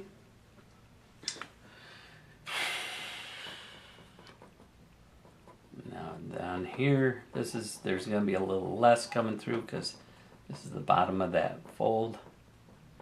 So I'm just touching a few spots. And out here will be a little bit more. Because I figure, with the facing so much in focus, this piece of cloth is almost on the same plane. And by plane, I mean, how do I explain plane? The plane. Alright, there's certain planes in here that you work off of. It's a surface in a direction. Alright, so these two surfaces between his face and the cloth. Alright, let's back out. And you can watch. There's between this area and over here, they're on the same plane. So they're going to be close to the same focus. This is further out than this. So I want your main focus to be into the face. So I keep this a little blurrier, almost like a 35mm film would capture an image on a portrait. The portrait would be sharp. And as you get further out from the portrait, from the center of focus, my weight of my focus, or my center of my focus, is up in the face up here. And out to this, getting out to this plane outside, it's starting to lose its sharpness and focus. So you can still see light and darks, you just won't see as clean and clear of details. So I've got to get the illusion of highlights and shadows and textures, but I don't have it as defined as up in here in the face. I hope that makes sense to you guys, to those learning. Man, I wish I could paint like that guy. Alright, this just gives that nice texture to that cloth. See, down here I just blew it. I just blew it right out, trying to get that gradation in color. And over here you could maybe have a couple that are a little bit lighter, catching a little more light. But you gotta have those softer edges. You can't have sharp line detail.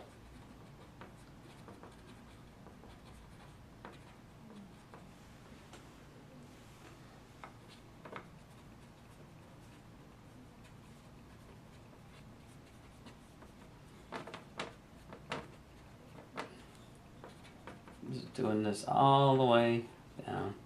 No figure eighting or anything like that. I'm not creating skin texture. I want it more like almost like a furry wool matted curl to it.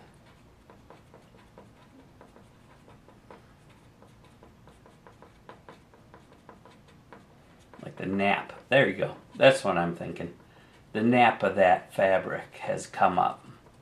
You ever have an old hoodie that has been washed over and over and it pulls that nap out of the fabric? Alright. Now we got to go over into this side and do the same thing to get it so that the two sides match, because it'll look like two different kind of fabrics, and I don't want that. I'm keeping my eraser nub short. I went and chopped the other one. I don't want to lose it, but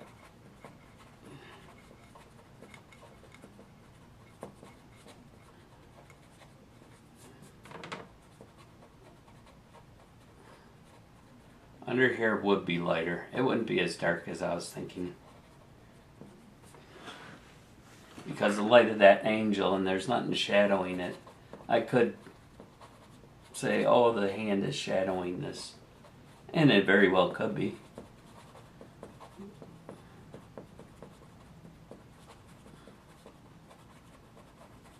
Let's give that, gotta get that same texture as we got over here.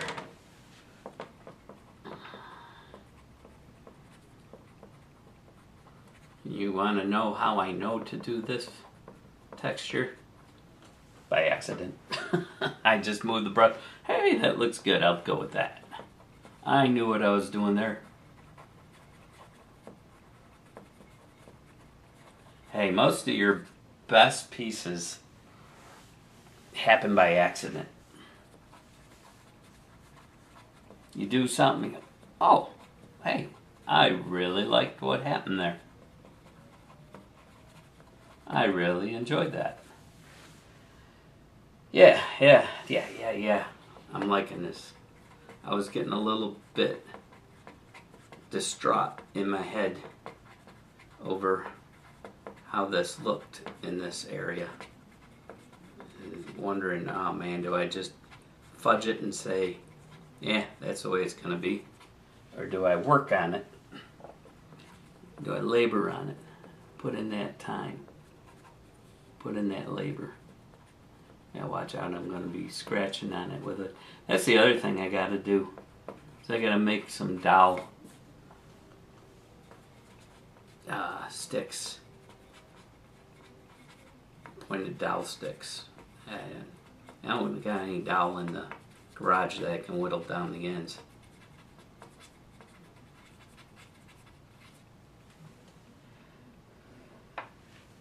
Right. over here, see this, to me, this is getting a little further away. So my marks are gonna, I want to be a little bit different.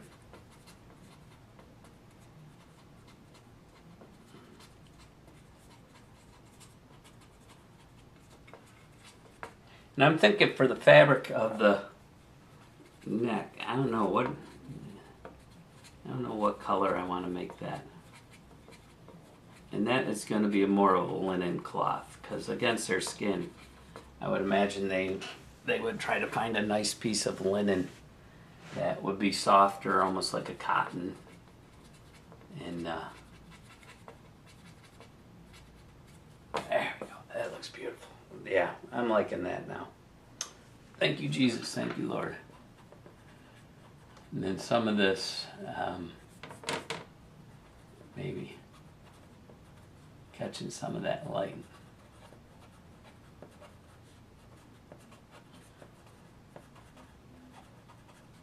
Just like I did over here, some of this catching that light. Not all of it, some of it.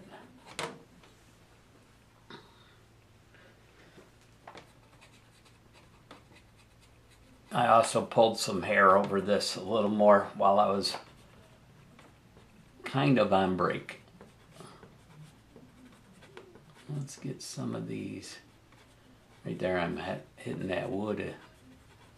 I don't want to do that. I gotta tie this together so it makes sense.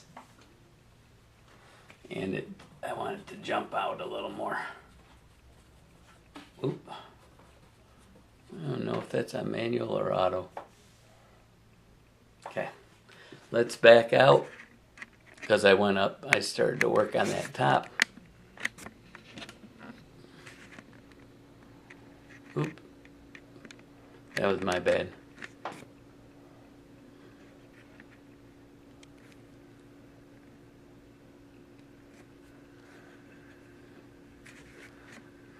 I keep moving this rug, so my camera moved again.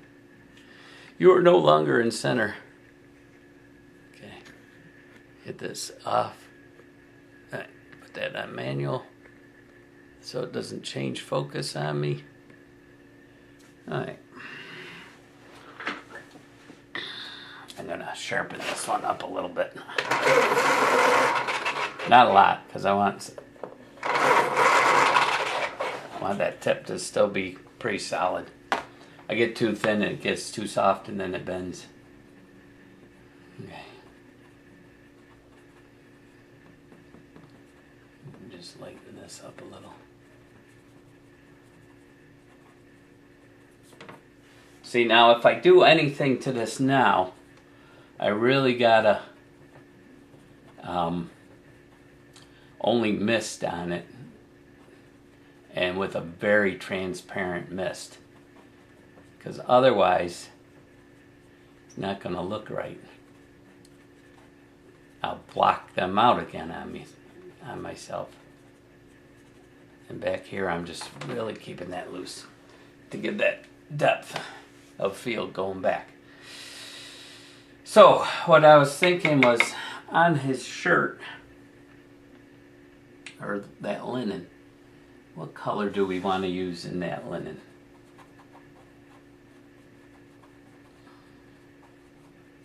Wonder.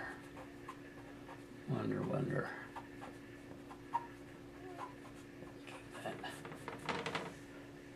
texture in there. Not going to be that flat. Same back in here. Maybe we'll get just lightly touch in a few spots. Back side of that cloth of the tunic.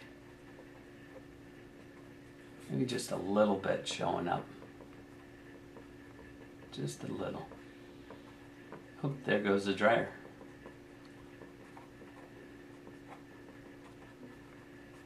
Yes, I'm doing quite a bit more time on this one, on this part. I got to take a little breather and go down and take care of my laundry. Let's see, same over here.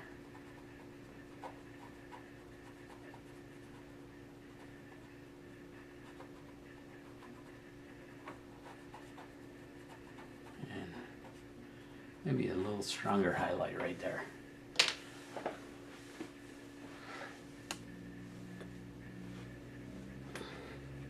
Okay, I'm gonna jump off the camera for a minute. Yeah, I'm liking that. I'm liking the way that came out.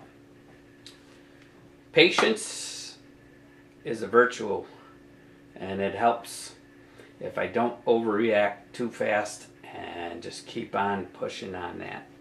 I'm going to keep probably this cloth smooth down here. I'm just going to put some color and some shadowing on it. I'm thinking like a pale green, maybe. I don't know. I don't want everything tans and browns, so maybe something of color. They had dyes back then, so. Okay. Well, I've been thinking about the color of that shirt below that he's wearing. And the more that I think about it, I don't think a shepherd would have had really colorful garments, you know? So I'm tending to side more with maybe I don't know, pale grayish blue.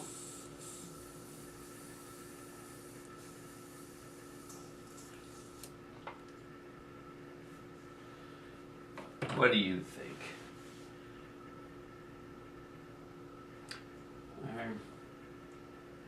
I don't know. That green I just think is too much. Maybe a sepia smoke. How about that? Let's try that. Spray that on. Not paint spray. Pardon me. Just the sepia smoke itself. Let's do a straight. It might be too purpley. But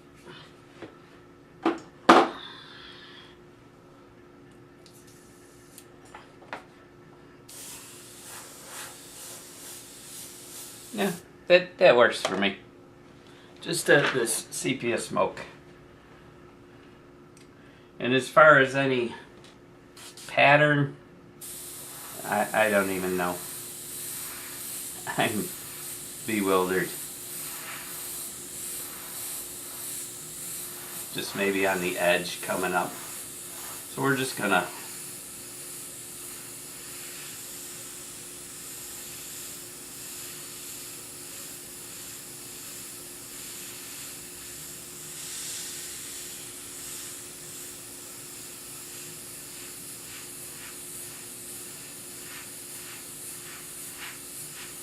that would be grayed out, wouldn't it?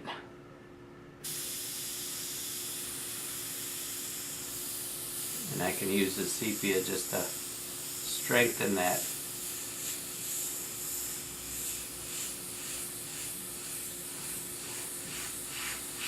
There we go.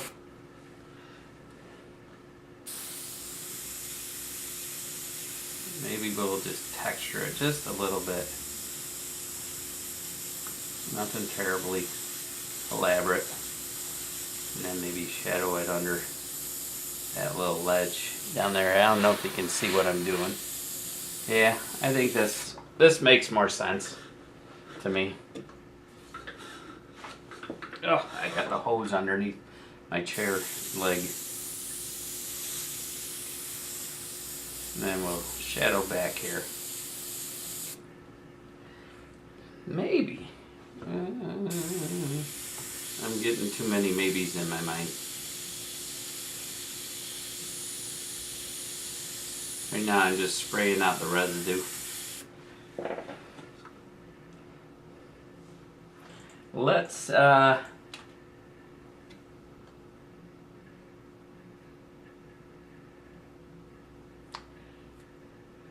almost give this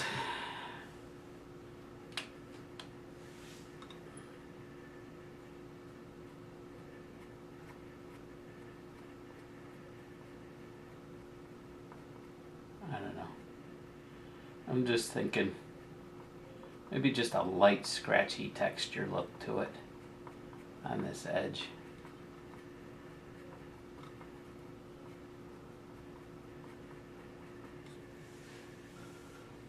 Just, you know, so the fabric's not that smooth. I don't want to do what I did for the whole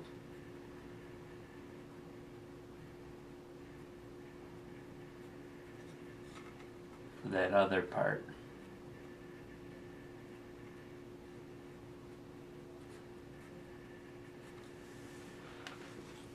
Maybe then too maybe I'll mist over it.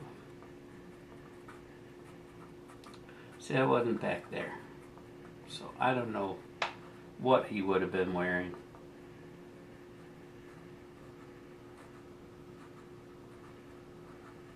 I'm just putting a little bit of texture into it, so it's not just a flat painted looking. Maybe we'll do lines, and maybe some this way.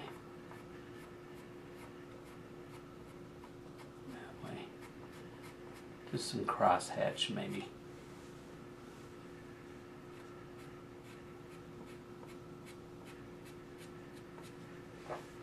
Alright, and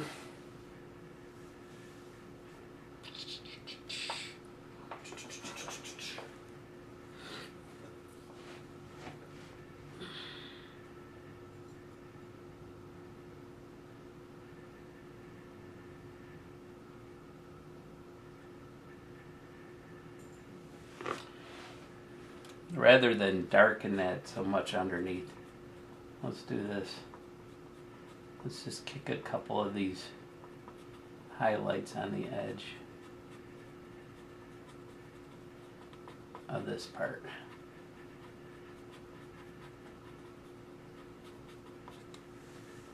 And that'll make that stand out. Same over here.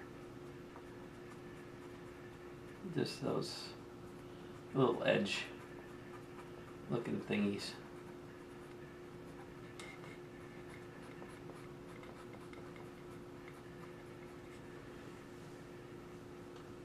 Just there.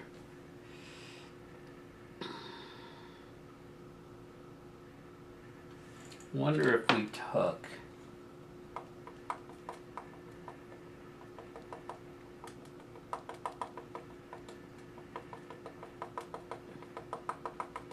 where's like a stipple?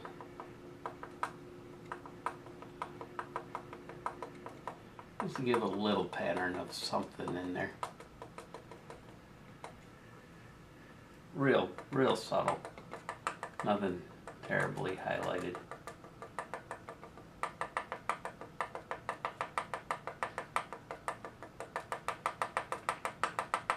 I'm just taking the fiber pen and tapping it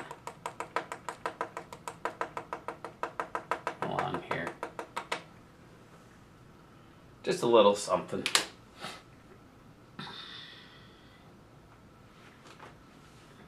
Because I really want to put some color in that, but I just really don't think it would have been that much color. You know? I just can't see. I think more tans, grays, browns would have been something that they would have had. I mean, the Egyptian, or the, what do you call it? The priests, the high priests in that, in the temple, they would have had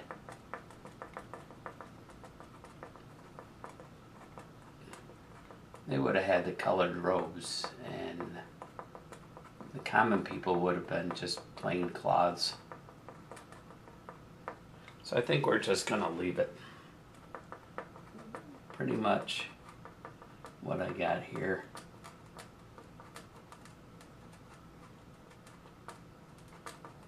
You know, make this a rougher edge. Same over here.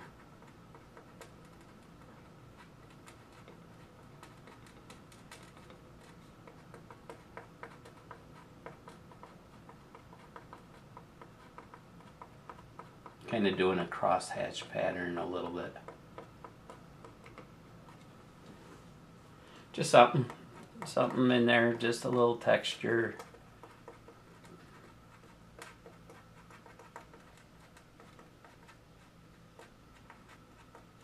Not doing the round squiggly things, I'm kind of doing a crosshatch.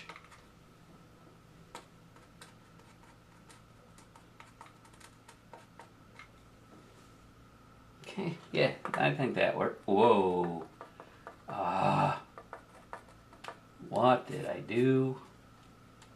Okay, so since we just did that, we'll do maybe a couple stray hairs down here on his neck.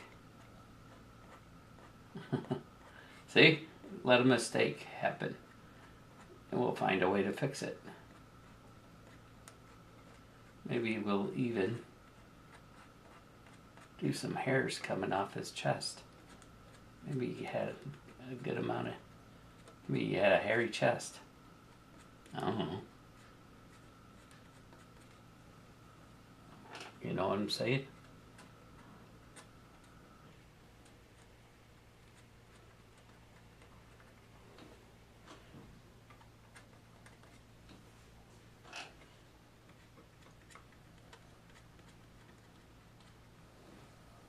There. And then it just kind of wandered up his neck a little bit here.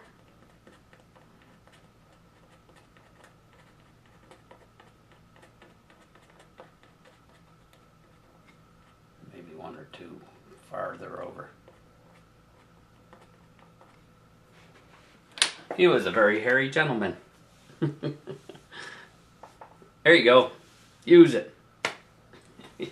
Use what you can, right? You make a boo-boo.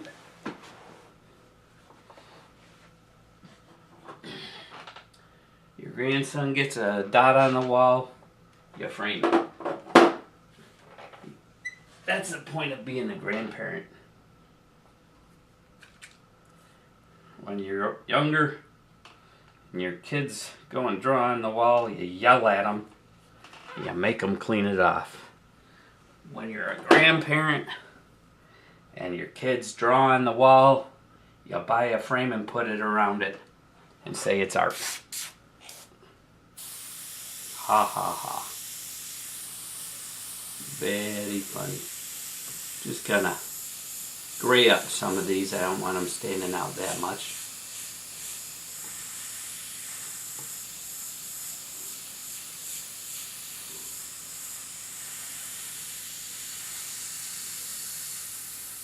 Yes, I could move this. I'm lazy.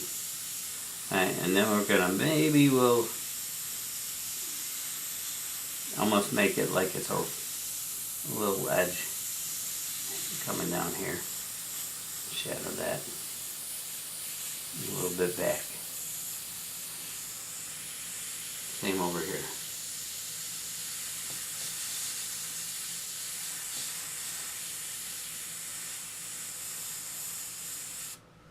Like so. Give it the look of a garment. Like they rolled the edge and they sewed it.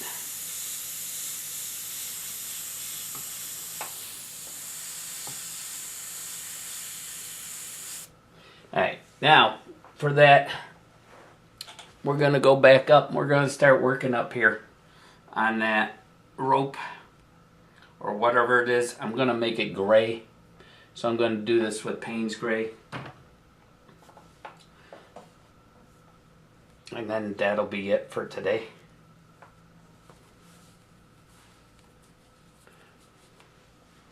So I don't want color in that either. It's going to be grayed out. Maybe a slight hint of burnt umber in it.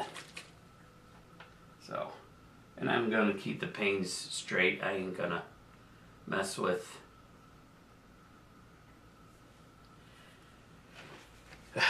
transparent or anything. That'll be fine. Since I had the Payne's Gray in there anyways. Alright. Just making sure I got you guys in my focus. So we're gonna just gray this out.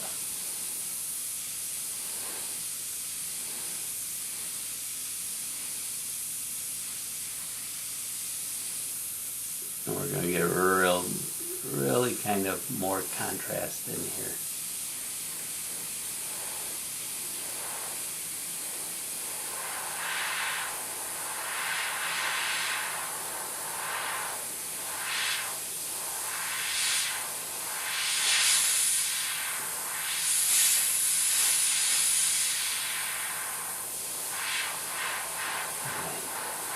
Shade that up.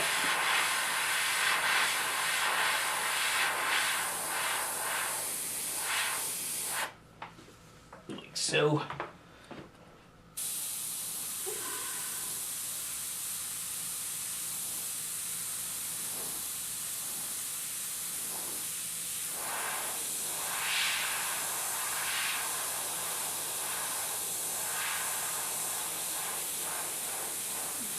This is kind of curling up over here.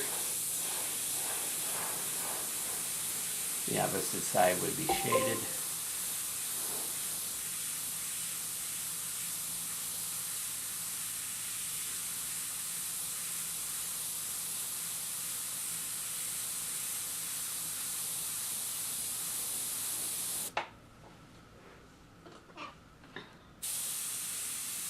And again here.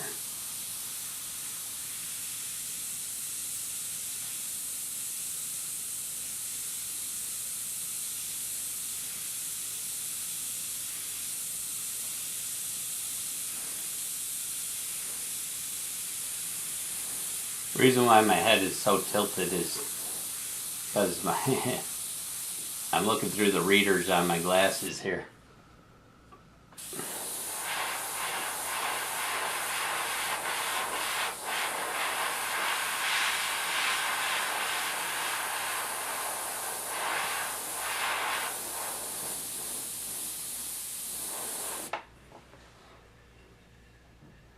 Okay, just to give some form to this.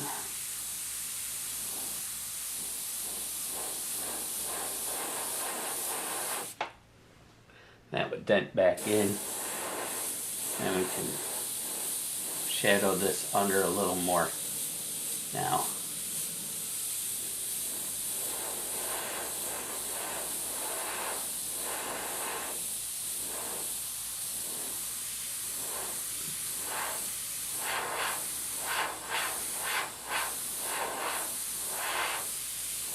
Okay, I'm gonna try to give it a little bit.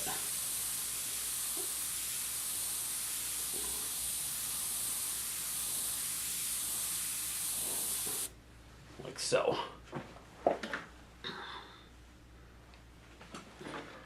This is going to be smoother. I'm not going to do a lot of texture on this.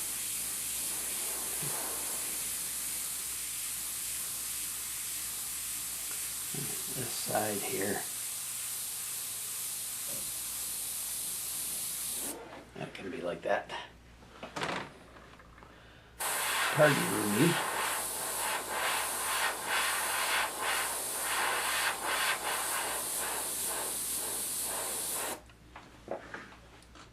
Kind of something like that. We might run a couple smooth patterns. That blimp you heard was Alexa telling me that my wife's delivery's here. I'm just going to pull some highlight lines for this fabric. Whatever it is he's got, I don't think I want to make it a rope. I think I want like a piece of cloth that he rolled up, you know, and he's using it to tie it tight on his head so it wouldn't blow away or something in the wind. Kind of hold it on his head.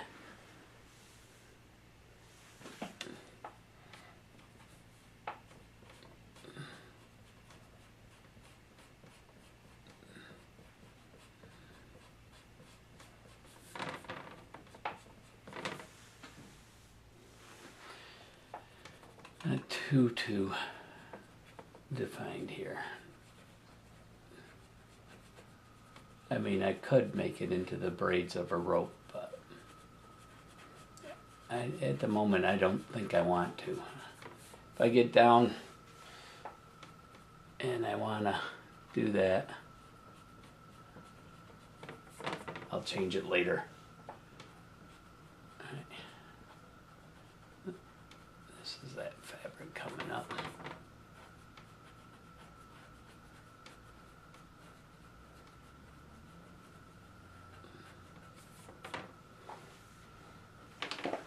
Shaded on the bottom. Yeah, just something simple like that. I think that works. I'm gonna tone that back.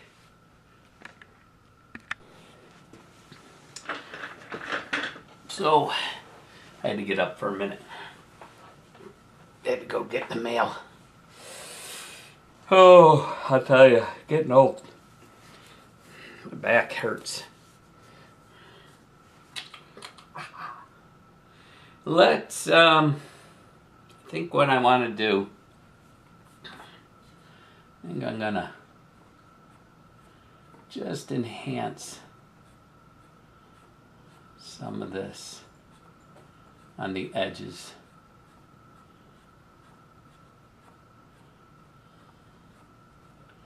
Right now I'm using a hard eraser.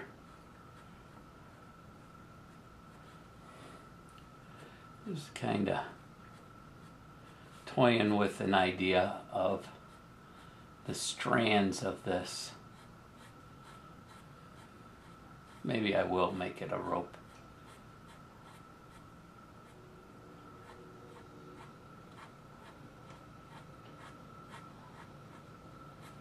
In that case, it would be kind of like so.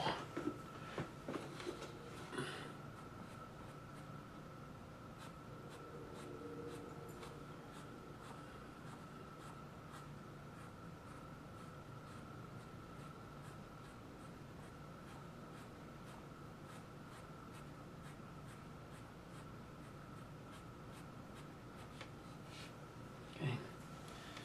Kind of this woven pattern, and then we can mist over that.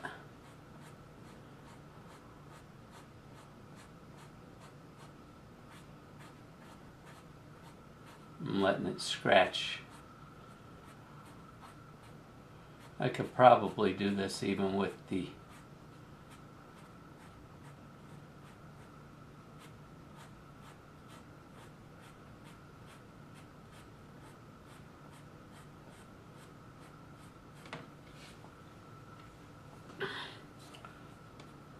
probably do this with the scratch brush even. I don't want it to look like hairs. Yeah, I think that's kind of a cool texture to it.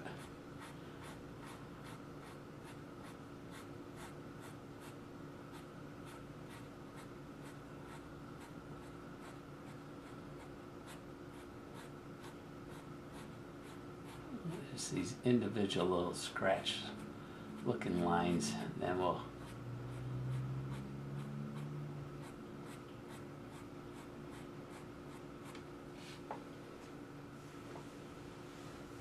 I don't know how much you can see of what I'm doing. I don't even know if it makes sense. I just thought of more than just something rolled over.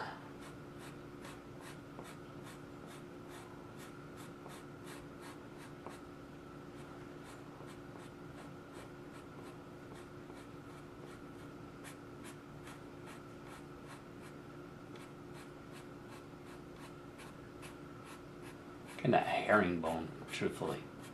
Kind of a herringbone pattern look to it.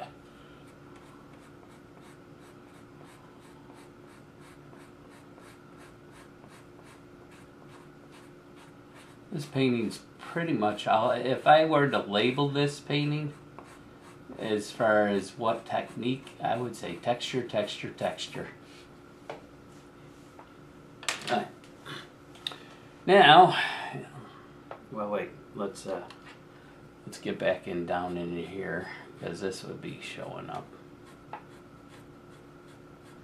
Maybe this one's going this way over here. Got to do it to all of it and then mist over it. Okay, yeah, I'm liking that. A little different pattern, a little texture, different texture. We'll mist over this.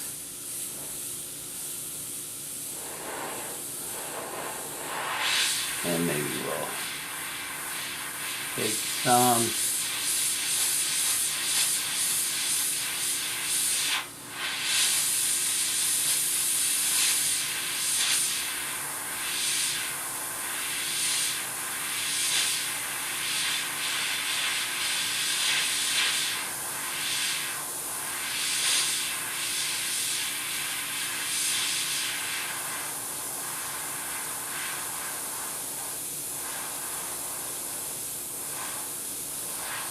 Just improvising on this.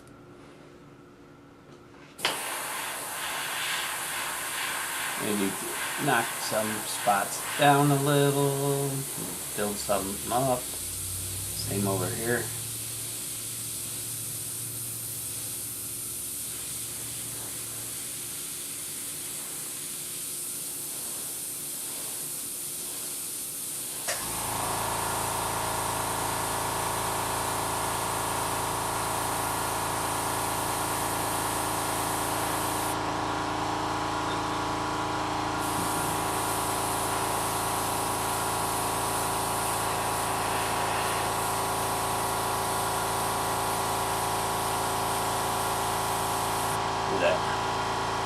Knock that under a little bit now that I look at it a little.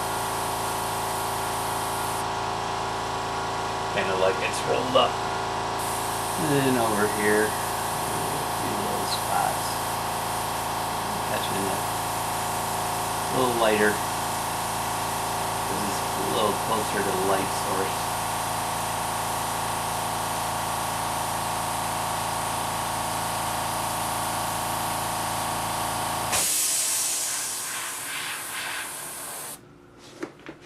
Alright, I think that works. Kind of like that. I don't think it needs anything else over there. Let's take this Payne's Gray. Let's sharpen this up a little bit. This little indent.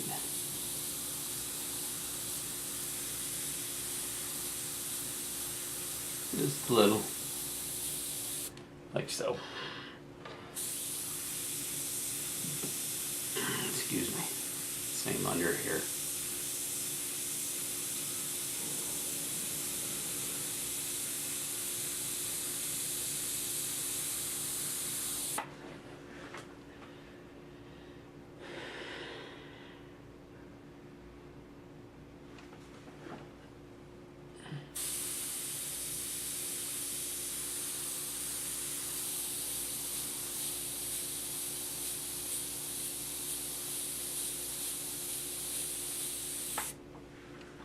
That back in a little bit more. I think it was too far out. Same right here. Maybe this curve a little bit darker.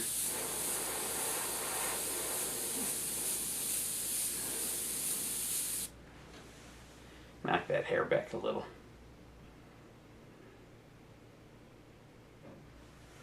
Maybe, since this is Payne's Gray, I'm just pushing back a little bit for the contour of the face there. Because I don't want that sticking way out, you know.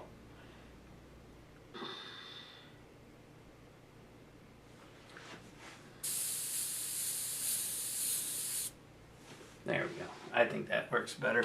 Maybe we'll do just one or two popping out. Kind of these rogue little hairs. Go back into that. You little rogue hair. Maybe one. Oh, my blade was about to fall out.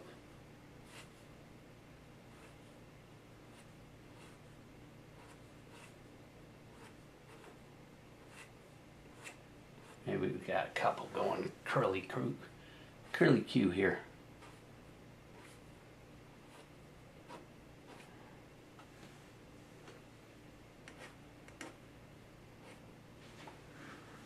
Like that.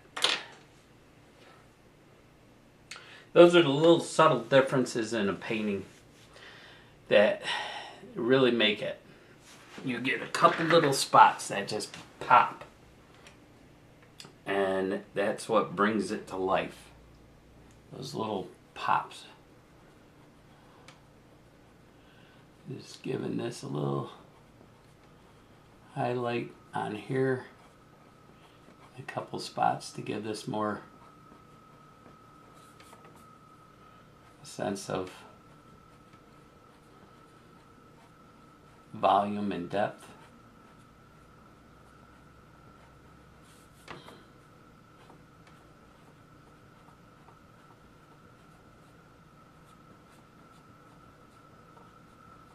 Not taking off all the paint, I'm just lightening a few spots on it.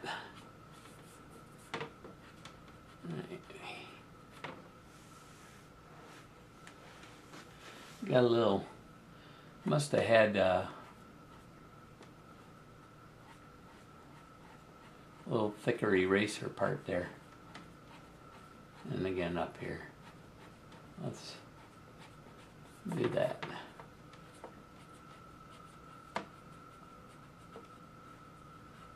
There. And I like that. Just to bring that little roll to life. Okay, I think that's where I'm gonna leave off this session. I hope you guys are really enjoying this. I know I am. I'm just cleaning up a little bit behind. I gotta watch out. I'm rubbing my hand against that, and that's not a nice thing to do. I'm also taking off that orange line.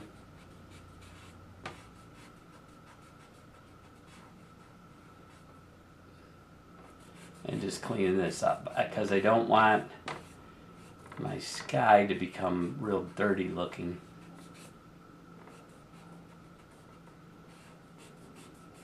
A little bit of the overspray. Just cleaning that board. Right, like right here.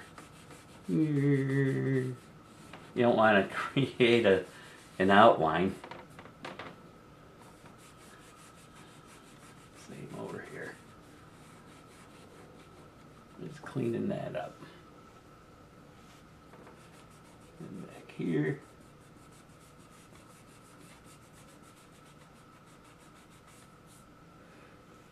Let's this kind of got too rounded looking.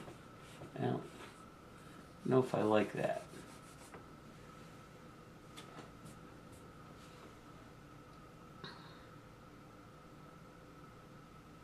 It's not like he's got the brim of a hat. I think what I want to do in there, I think I want to make this come down like so.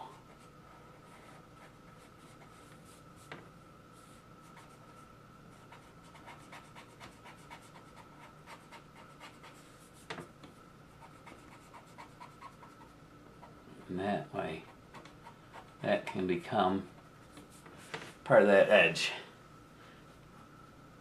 I think this would be, I don't think this would be up as high. I'm going to take that right down. I can do this. There, I think that makes more sense.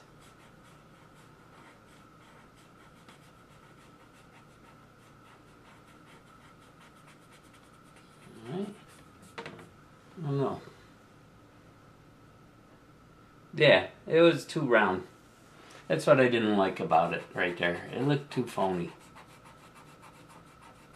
Don't be afraid to really do a drastic change in something. If something's bothering you about that, do something. Yeah, I like that a lot better. Thank you, Lord, for for guidance in that spot. And again, let's open this just a hair more, because that would be the same idea there.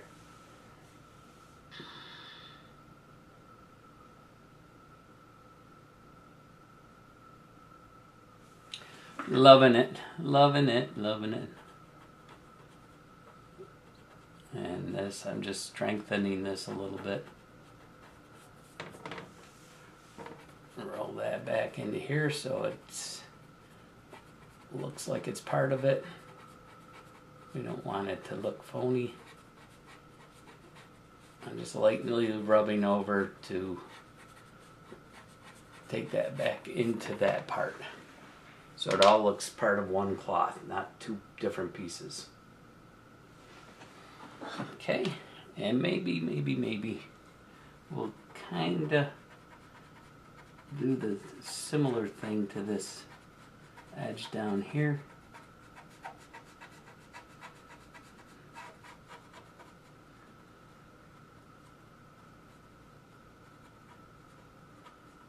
That kind of looks funny there to me. Too dark. Same over here. A little too dark.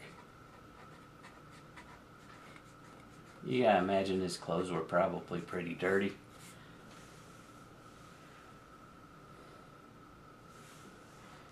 Alright, now let's take down this a little more. I don't think it would be that high.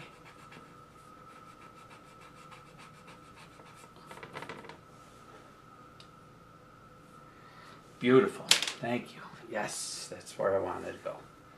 Looking good.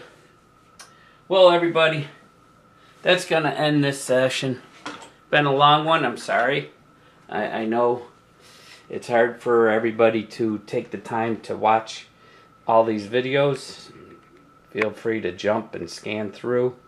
Let's put you on auto, and I'm going to move you up front like tradition now. Tradition!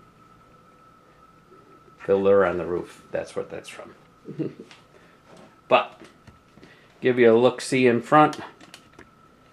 Oof. Alright. I'm going to pan in.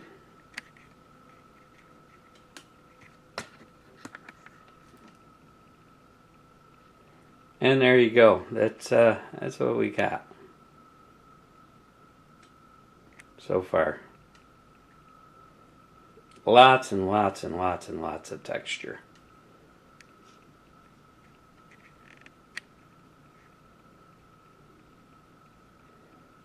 I hope you're really enjoying this. I hope you're taking away some really good information to use in your own artwork.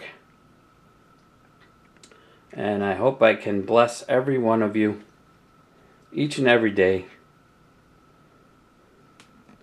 This is Papa's Painting Tips, Fred Wagner. Wishing you a blessed, wonderful day in the Lord. Keep coming back. Subscribe. Give me a like, thumbs up, comments.